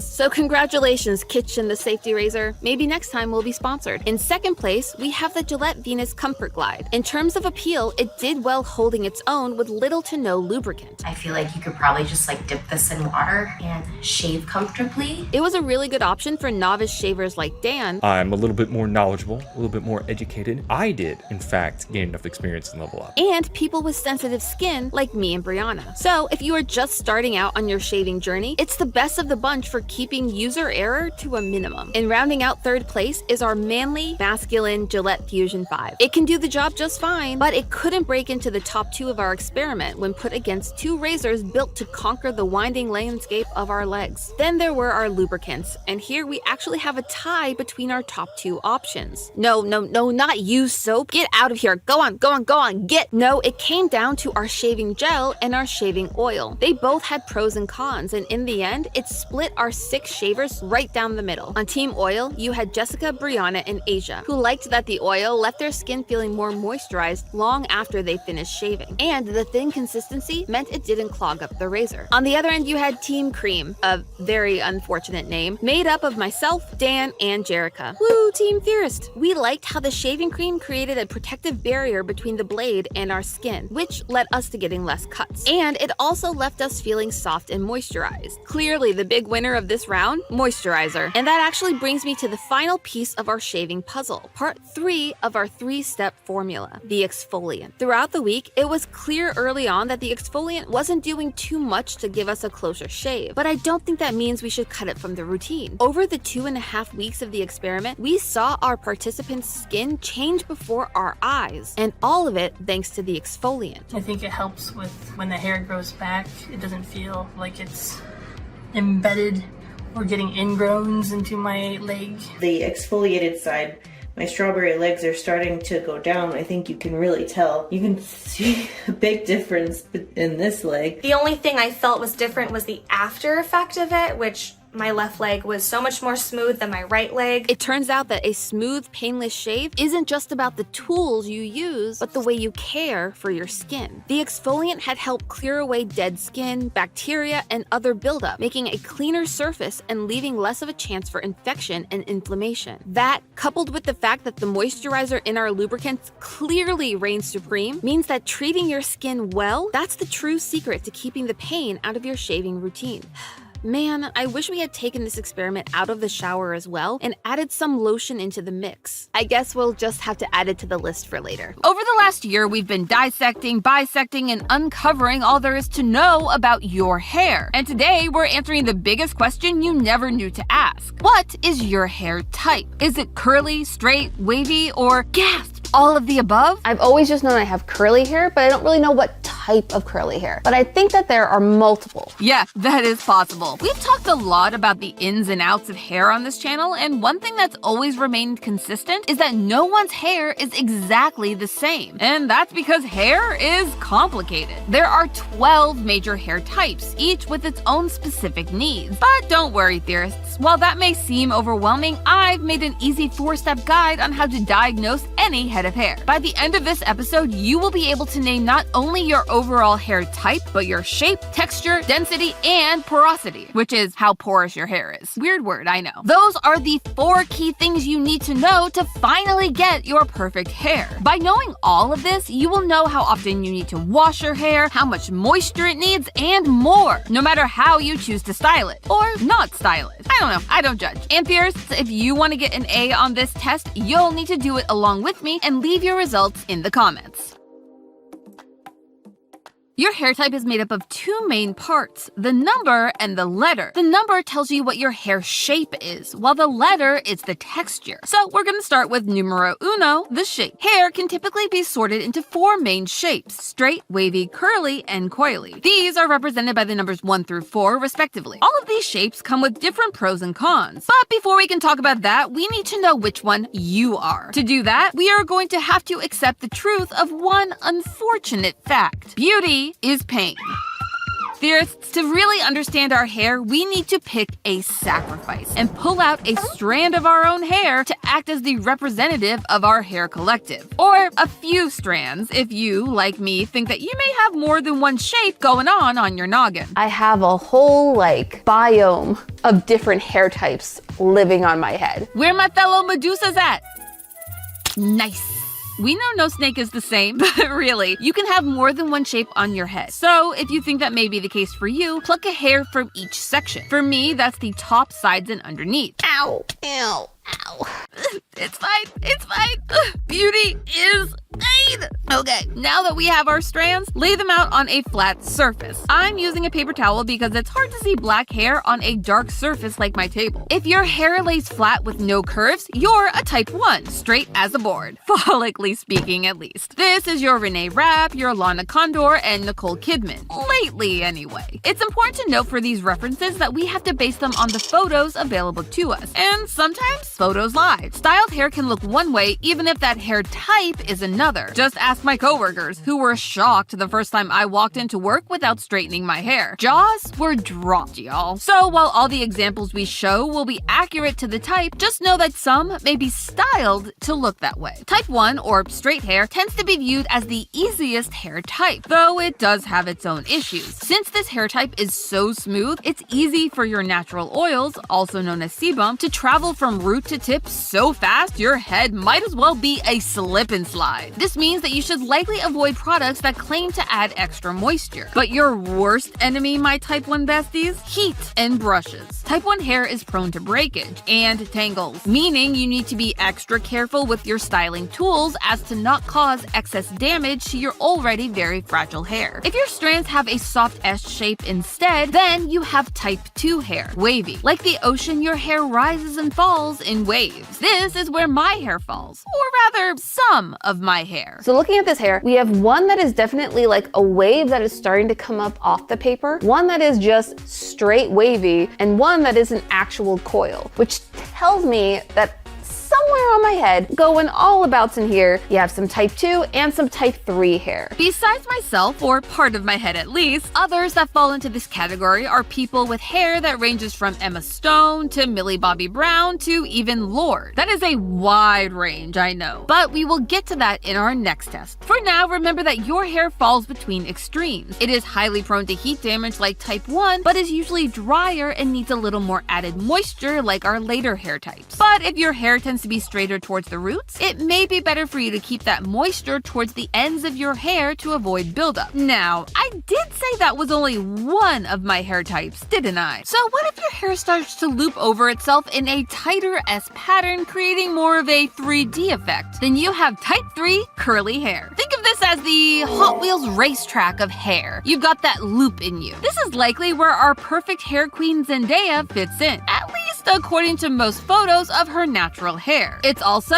my missing type. One is a full-on curly Q coil. Yeah, we're definitely getting some like 3D effect on some of these. The actual coily section is on this part of my head. I am the world's weirdest chia pet, is what I'm learning. If you're a type 3, then you have the exact opposite issues of our type 1 friends. Rather than worrying about too much oil building up, you will need to add extra oil back into your hair in order to maintain those luscious locks. Which means that we type 3s don't need to wash our hair nearly as often as type 1 or type 2. Typically, type 3s can go 3 to 4 days without shampooing, and sometimes it can go as long as a week. That's actually a pretty typical range for me, whether I'm wearing my hair naturally or have it straightened. But it can be a little bit of a trial and error game to find that sweet spot. So to find yours, try going a few days without washing your hair. And once you start to notice your hair is looking extra greasy or dirty, you've found that golden ratio for your hair. And finally, we have the queens of curly coils, our type 4s. If you look at your strand of hair and it has that curl pattern we mentioned for our type 3s, but to a more extreme degree with those curls starting to form round or zigzag patterns, you are definitely a type 4. This is usually your natural hair, as seen on people like Lupita Nyong'o, Willow Smith, or AJ from our conditioner episode. If my hair doesn't get moisture, it becomes dry, brittle, hard to manage. If type 1 was afraid of oil, type 4 is giving it an open invitation to the function. Of all 4 hair shapes, type 4 can go the longest without washing their hair, which makes sense considering shampooing your hair removes all of those essential oils. This can range from 7 to 10 days to 2 to 3 weeks between shampooings, which, jealous, I would love to go that long without washing my hair. I hate having wet hair. This sounds like my dream. To keep your very sensitive hair from drying out, the name of the game is moisture,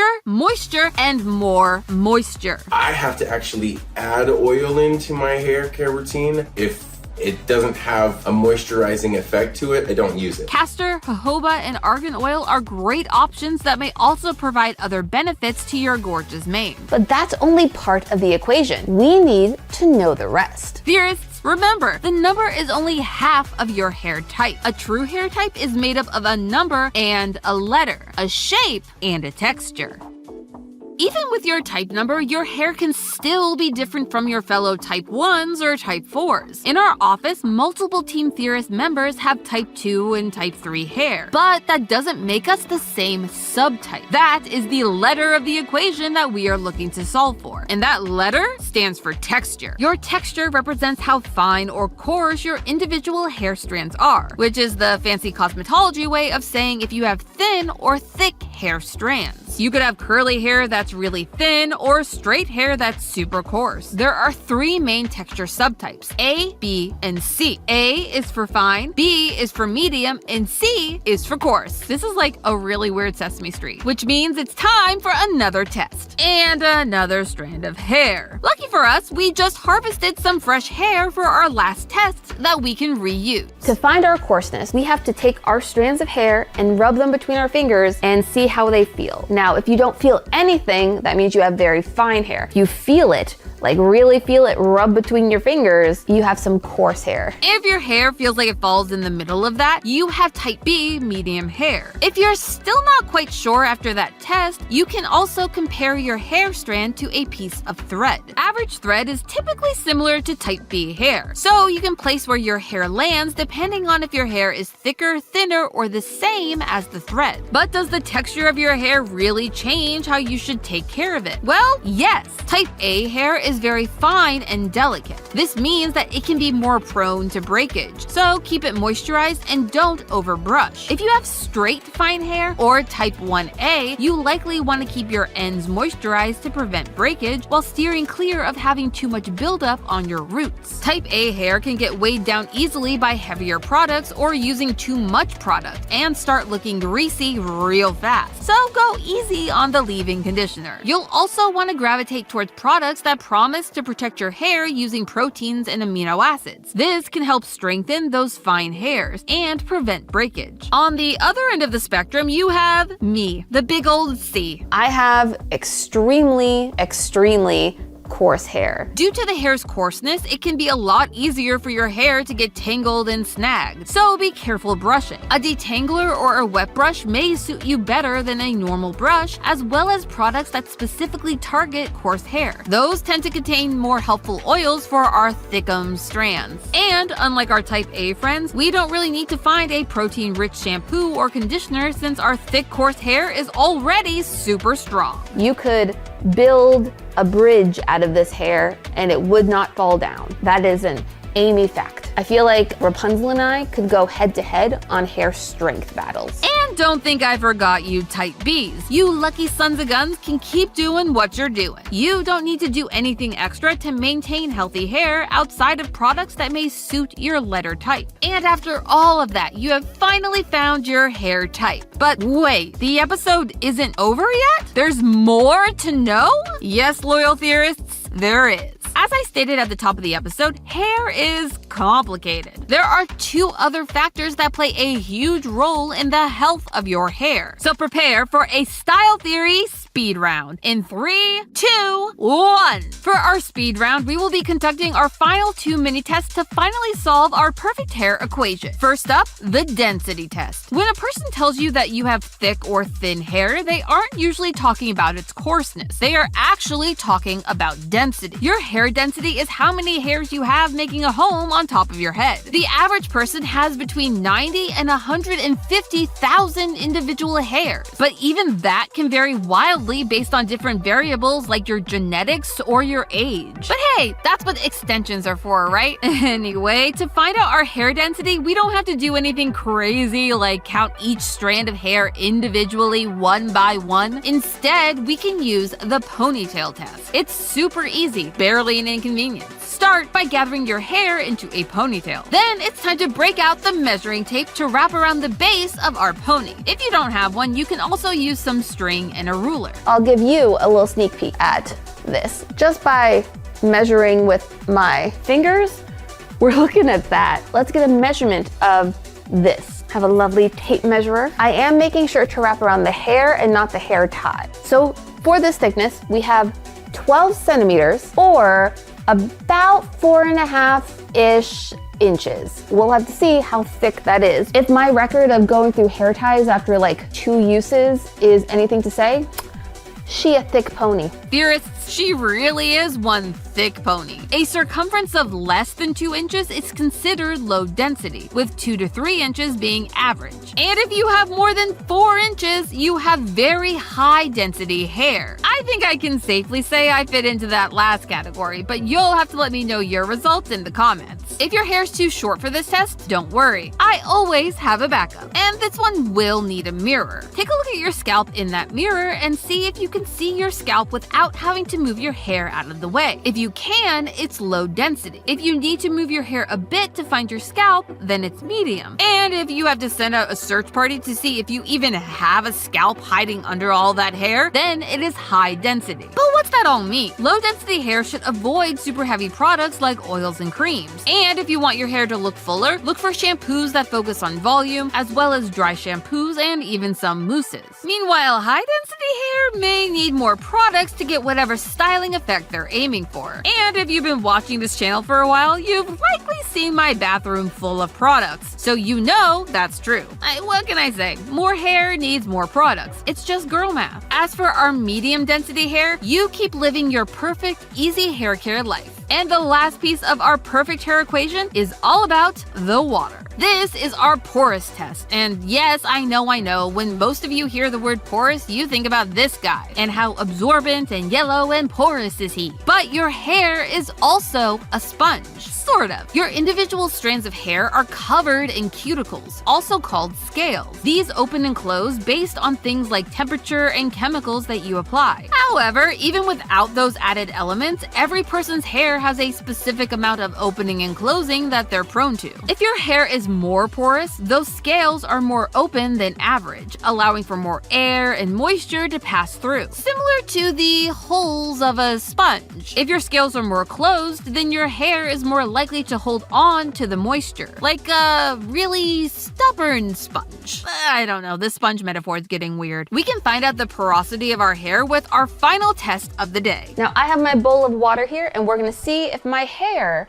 sinks or swims. If your hair floats, then your scales are more closed, meaning you have low porosity hair. If your hair sinks like Sonic the Hedgehog in a water level, then you have high porosity hair. And if it sinks but it does it very slowly, you have medium porosity hair. She's floating. She is floating. What a good little snake. Low porosity hair like mine means we have to fight hard to get moisture into our hair. But once it's there, it stays there. So while you do want to add moisture via products, do only as much as your hair type needs, because once the oils are in there, your hair is gonna hold on to it and hold on to it tight. That means if you overload it, it feels real greasy real fast. This also means that our hair takes much longer to dry than someone with high porosity hair. Yippee! Speaking of our porous pals, they are the exact opposite. High porosity hair tends to suck up moisture like a sponge, but that moisture will leave as fast as it comes. This means that without adding moisture to your hair can easily become dry and brittle. And high porosity hair should especially avoid using too much heat, as that can only serve to dry out and damage your hair even faster. So how do we put this all together? Well, as we said many times this episode, hair is complicated, even more so than I was expecting. But now you have the perfect equation to solve for almost any hair problem you might come across. Take a look at your answers to today's tests. How do they overlap, and how does your specific hair differ from your besties? For me, the type 2-3C with dense, very low porous hair, it means I need to focus in on moisture and be careful of using too much heat, and maybe ditch the brush depending on the day. So tell me in the comments what works for you. And you know what? We might even test your hair care routines and hacks in a future episode. And even better, next time you get served an ad for a product that claims it can cure your hair problems, you'll be able to tell if that's true or just one big hairy lie. We've shown you how to grow it, shave it, and now it's time to tackle the most important step, washing it. It's something that everyone does, but did you know that not everyone does it the same way? In fact, people have some pretty hot takes on the right way to wash your hair. So much so that multiple people have asked me to make this episode because they believe that conditioner is a waste of money. Which, I'm gonna plant my flag on the other side of this argument right now because I heavily disagree. My hair would be a bird's nest without conditioner. However, I am nothing if not willing to let the data speak for itself, which means it's time for another Style Theory shower experiment. Yep, we're back in the shower on camera, folks.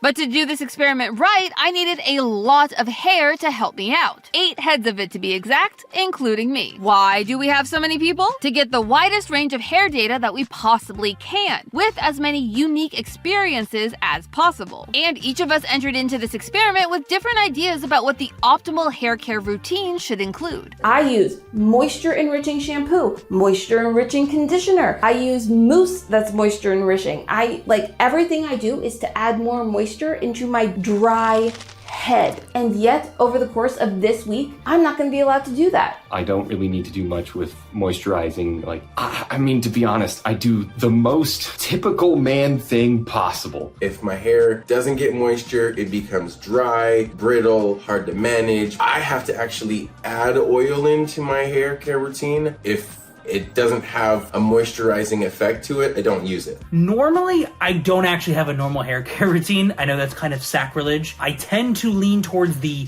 2-in-1, 3-in-1 kind of packs, just for convenience. Seems like between all of our participants, we can be divided into 2 different teams. Team Hair Care and Team Got No Cares. But who is right? Well, to find out if you actually need conditioner and, more importantly, which hair washing method actually gives you the best results, we're going going to test 4 different methods, including one that caused the biggest shock to my system on this channel so far. We are hitting the ground running and starting with the most controversial method on this list, shampoo only. We'll be using the Pantene Pro V Classic Clean line because it had the most wide range of items available. Team Hair Care was not looking forward to round 1. No, the amount of people who have told me specifically that they do not use conditioner. Flames on the side of my face. Why are you doing that to your hair? Well, past Amy, you're gonna find out firsthand because we are about to enter the monetization-friendly shower zone. Ooh, wet clothes. Monetization-friendly shower zone. While you're watching us lather in our shampoo, let's talk about what the heck shampoo is even doing to our hair. Our hair naturally produces an oily substance called sebum. This natural oil binds to your hair strands by attaching to a protein called keratin. This process leaves your hair feeling soft and moisturized until there's too much of it and it leaves your hair looking greasy. This is why we wash our hair, to remove that excess buildup as well as any other oils and dirt that may have gotten tangled in there. But as you might remember from some of our previous episodes, oil and water don't exactly mix. To get clean, we need to add a surfactant or a soap to grab up all that gunk and wash it away. That's where the shampoo comes in. In shampoo, the surfactant you usually find is either sodium lauryl sulfate, also known as SLS, or sodium laureth sulfate, aka SLES. Our shampoo for today happens to use both, which, don't get me wrong, is great for getting clean. But when you remove all of that natural oil, it can leave your hair feeling, well, you'll see. I don't like it. I felt like I was pulling out more of my hair when I was trying to get my fingers through it, and it just feels a little stiff. I hate it. This is a disaster. We have been forsaken. Nothing is sacred anymore. Same, Nicole. Hard same. However, over on Team Got No Cares, things weren't looking too bad. I gotta say, I'm kind of impressed with the volume that I'm getting right now with my hair. I'm starting to wonder if my shampoo that I have been using is the problem, because this is fairly silky smooth and this is just the shampoo. I would say this is pretty standard for how my hair feels out of a shower. My hair tends to not get tangled or dry too much. Though one member was a little bit on the fence. It did feel really soft, but it gets a little coarse once it's dried out a bit, and yeah, it's not my favorite. I'm hoping it gets better from here. Oh, don't you worry, Casey. We're about to find out. Welcome back to the bathroom, where we are about to wash our hair with, shocker, conditioner. I'm so excited. I would like to thank the Academy. I would like to thank myself for giving me this conditioner, and Theorist for paying for it because we all had to use the same conditioner. And Theorists, my hair was in desperate need of some moisture because 2 days later, it was feeling like a frizzy, brittle nest. That's that dry, crunchy, like crispy sound that I love not having my hair sound like, which is what I think the conditioner is gonna do. So let's go shower, shall we? Because, you know, here in Style Theory, showering is a group project. And while we enjoy that sweet, sweet conditioner, I'm about to drop some bars on why it is such a vital part of so many hair care routines. Remember how in the last round we talked about how shampoo cleanses your hair of its natural oils? The ones that make your hair feel naturally moisturized? Well, conditioners are here to help add some of that oil back in. Think of it like a lotion, but for your hair. They contain ingredients called quaternary ammonium salts, or quats for short. Much like your natural oils, quats also bind to that keratin protein that makes up your hair strands, and it mimics the moisturizing effects of that natural oil. While that's what I and the rest of Team Hair Care love about conditioners, it's also what other people really hate. It leaves them with a feeling of an oily film on their hair. It's actually the common argument I hear against conditioners, that it just makes their hair feel dirty again. Well, lucky for them, some conditioners, like the one we're using today, use an an alternate conditioning agent known as stearimidopropyl dimethylamine, or SAPDMA, neither of which are easy to say, but go off. Anyway, stearimidopropyl dimethylamine is meant to be less filmy, and so theoretically makes your hair feel less greasy. Now, for our team hair care participants, this might mean that this conditioner doesn't feel quite as moisturizing as ones they're typically used to using, especially if they're like me and use one that specifically targets adding moisture back into your hair on top of its normal conditioning agents. Either way, it shouldn't make any difference in our results today.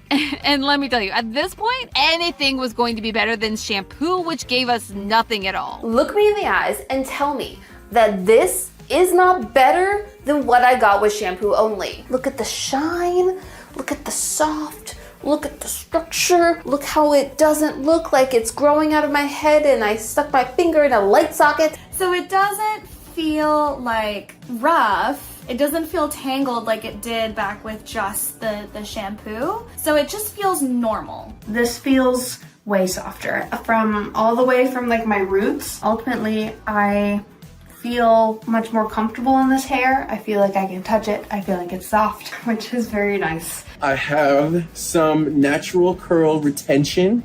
As you can see, this is more of like the kind of Corbin blue that I'm looking for when I use my other products. I did really enjoy the curl patterns this time versus the first time with just the shampoo. Heck, even Dan of Team Got No Cares was seeing the light. My hair, 1, smells great. It smells wonderful. 2, it feels so good. Conditioner really just kind of takes my hair and just like bumps it up another notch. I think we just made Dan an honorary member of Team Hair Care. However, not everyone was feeling the moist fantasy. Overall, I'm not totally loving the way this feels compared to yesterday. It's a slight difference. I don't think it's a humongous difference, but I do feel my hair a little bit harder to get through, and it feels very uneven. It's very poofed out. I just feel like a sponge. It feels even poofier than it was with the last wash. I wouldn't say it's my favorite. Not gonna lie, their reactions were hard to wrap my head around. What could cause this huge divide? Well, they happen to be 2 of our 3 participants to have short hair. And while AJ was firmly on Team Moisture, they had a different story. You see, the sebaceous glands that produce that natural hair oil are located on your scalp, and that oil travels from your scalp up the length of your hair to moisturize it. If your hair is shorter, then it doesn't have as far to go. In fact, it can start to build up almost immediately after washing. It's why so many people with short hair need to wash their hair more often, and adding in a ton of conditioner can make that build-up process even faster. On the other hand, or other scalp, I guess, having longer hair means that the oil has a much harder time reaching the ends of your hair. This can lead to breakage and those dreaded split ends, which is exactly what the conditioner is trying to fix. In fact, if you look at the instructions, it tells you to focus on the ends of your hair, not your scalp or your roots where that buildup starts to happen. With short hair, your hair pretty much just is root and end, making it easier to moisturize with the oils that your head naturally makes and not needing a lot of excess moisture added in. But for the vast majority of us, the difference between this round and the shampoo only round was like night and day, which was a big win for our conditioner. If it doesn't do this, I don't want it. Except that the 2-product method isn't the only way to get both shampoo and conditioner into one wash. Which brings us to round number 3. Now that we've proven that conditioner is a vital part for many people's hair care routine, the next question that we have to answer is, do we actually need separate products? Or could we save time and money by putting them into the same bottle? While most of Team Hair Care had never tried a 2-in-1 product, a few of our other participants were already very familiar. I believe that was the last thing that I was using on the regular. This is basically what I swear by, is that the 2-in-1 is the only way to go. However, I don't think think it's necessarily because it's the best product. It's more of a matter of convenience. I just like having everything in one bottle. This is what I used to use on a regular basis for about 28 years of my life. I was a simple man and I wanted things to be simple. Ah, the simple life. Listen, if we can streamline the road to perfect hair, I am all for it. But as we all readied ourselves for our next round of washing, Asia brought up a really good point. It's 2024. Why do we still have 2-in-1s? I don't understand the 2-in-1 thing. Like, I get when you're in a time crunch or you're like traveling or like camping and you don't have enough space for two things, but like, I still don't understand the science behind it. How can it clean and condition? I'm glad you asked. It turns out that the 2-in-1 is not just a mix of the previous two products in the same bottle. Shocking, I know. While normal conditioners use those SAPDMAs or quats like we mentioned earlier, this product used completely different conditioning ingredients. And that's not even the wildest part going on here. As ingredients are listed on the label in order based on how much of it is in the product, we can clearly see that there are way more shampooing agents in this than there are conditioning ones, which essentially makes a 2-in-1 product a shampoo with a itty bitty teeny tiny bit of conditioner in it. But can a little bit of conditioner actually make a huge difference? Well, that answer is a little bit complicated to say the least. We have finished our first ever time using the 2-in-1 shampoo, and I'm a little surprised. It's not that bad. Visually, it's pretty good. Touch-wise, it's okay. It still feels a little crunchier than normal, but it's honestly not that bad. Well, it's dry. I don't even know what to say. This is awful. So, as you can see, it's dried a little insane. It feels okay. The ends are still really tangly. It does feel softer than the previous methods, which I'm shocked. It feels just a little bit better than what the shampoo did. Like, it definitely feels like it conditioned better. I feel like it's a little bit even more poofy than the others. I have to make a devil's bargain. Do I want soft and poofy or not as poofy and more coarse with my hair? The Pantene 2-in-1 works just as well as separately. I would say that if you're trying to cut cost, if you're trying to cut time, do the 2-in-1. Yes, despite each of the previous rounds showing almost a unanimous result between the two different teams, this time there was no correlation between who had a positive or a negative result. Length, structure, dryness, the results were all over the place. And the reason seems to come down to how the 2-in-1 is formulated, mixed with how each person's unique hair absorbs that itty bitty teeny bit of moisture. It's likely that Rachel, with the worst results out of everyone, had the driest hair, which meant it needed a bigger boost of moisture, while others like AJ and I were able to get just enough to be passable, at least in the short term. I feel like this is a good option when I travel. I think long term I would see it dry out a lot more because it does feel drier than normal. But theorists, all this time we've been focusing only on one part of the equation, the products. We haven't considered the other key ingredient until now.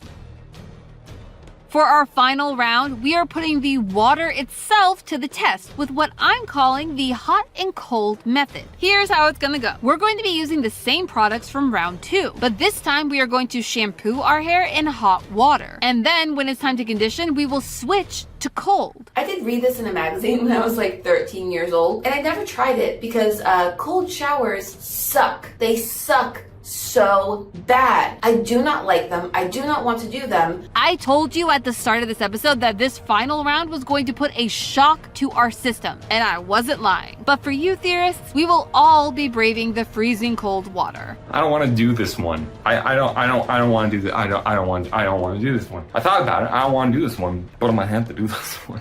Honestly, I'm hoping this is terrible. I hate to admit it, but I'm hoping that this goes poorly so I don't need to condition my hair with cold water. Ahem. I said we're all going to brave the freezing cold water, right? Okay. Are we ready, team? And wash! No. Oh yeah, that's Okay, there it is. Oh, God. I got my shorts wet. With cold water, nonetheless. Oh, it's so cold. Amy, I hate you. Wow. Why would you do this to me? Okay. We did it. Okay, I did it. Are you happy? Are you happy? Now, why exactly are we putting ourselves through this nightmare of a shower? Because of our scales. No, I'm not talking about lizard people living in our shower drains or whatever. I'm talking about your scalp. If you zoom in to a strand of hair, you'll see that the outer layer, aka the cuticle, is made up of tiny overlapping cells that look almost like scales. When exposed to hot water, those scales open up and allow the shampoo to get into all the nooks and crannies, making for a very thorough clean. So, why add in that dreaded cold water? Well, while the hot water opens those scales, the cold water makes them close. This supposedly helps keep your hair cleaner for longer, and it's meant to lock in the moisture of your conditioner more effectively than hot water. But does it? Well, I'm gonna let the results speak for themselves. Hello, and welcome to the end of the day hair, which is actually looking really nice. I'm just getting such nice, shiny curls. They look perfectly formed. They're hanging out. They're having a good time. Honestly, this is kind of the best result I've gotten throughout the whole day, which is upsetting because, again, I don't like cold showers, and the cold shower really helped lock in this kind of curl texture. And I gotta say, I love my hair. It feels super smooth, it looks good, it's not too voluminous, it's not too poofy. It's basically exactly how I like it. So that wasn't super fun, but my hair does feel really nice right now. This is probably the best it's felt so far. I know I just went ahead and brushed it again, but it's not tangly. I am at a loss of words. This is already looking so much better. Yeah, my hair has never been wavy or something, but I see some waves here, which is fantastic. In the end, nearly everyone rated the hot and cold method as their first choice for the best hair, except for 2. Y'all, I'm not happy about this. I am not happy about this at all. It's kind of okay. It's actually kind of more on par with just the shampoo. It's still kind of like frizzy. It's not as silky smooth as the 2-in-1 or the shampoo and conditioner separately. Once again, despite some voluminous successes, there was still a huge divide on these results. So, what of these methods should you take into your own hair care routine? Well, first off, some form of conditioner. Yeah, for all of you naysayers, conditioner, not a scam product. Even our shampoo stands couldn't save the shampoo-only round from having the overall worst results of the episode. However, the amount of conditioner that you need is dependent on a lot of other factors. Depending on your hair's texture, dryness, and even length can play a huge part in what your hair needs to be its best self. You see, there are actually a dozen hair types, and even within those types are different sets of hair needs. We're gonna need to do a whole other episode on how to diagnose what your hair type actually is. Yet for today, we figured out that there are no super hard and fast rules for the best way to wash your hair. I mean, without testing your options, how will you ever know that cold water is actually your hair care savior? No, really, don't let those other 2 naysayers fool you. Everyone should give it a try at least once. All the other results were just that good. And you know what? You could actually help us do a future episode by trying this test yourself, then come back here and leave your findings in the comments. The more data we get, the more we can start chipping away at this hair care mystery. And remember, like snowflakes, every head of hair is different and unique. And now you have everything you need to start next year off on the right foot and make it the most beautiful one yet. But hey, that's just a theory, a style theory. Happy holidays! Coming up next on Style Theory. This morning routine went viral for being so extreme that no one could keep up. Did I continue doing this routine? Of course I did. It's a ridiculous routine. But while 4 a.m. push-ups and 6:30 a.m. saunas might not be for everyone, what is actually realistic, and should you actually have a morning routine at all?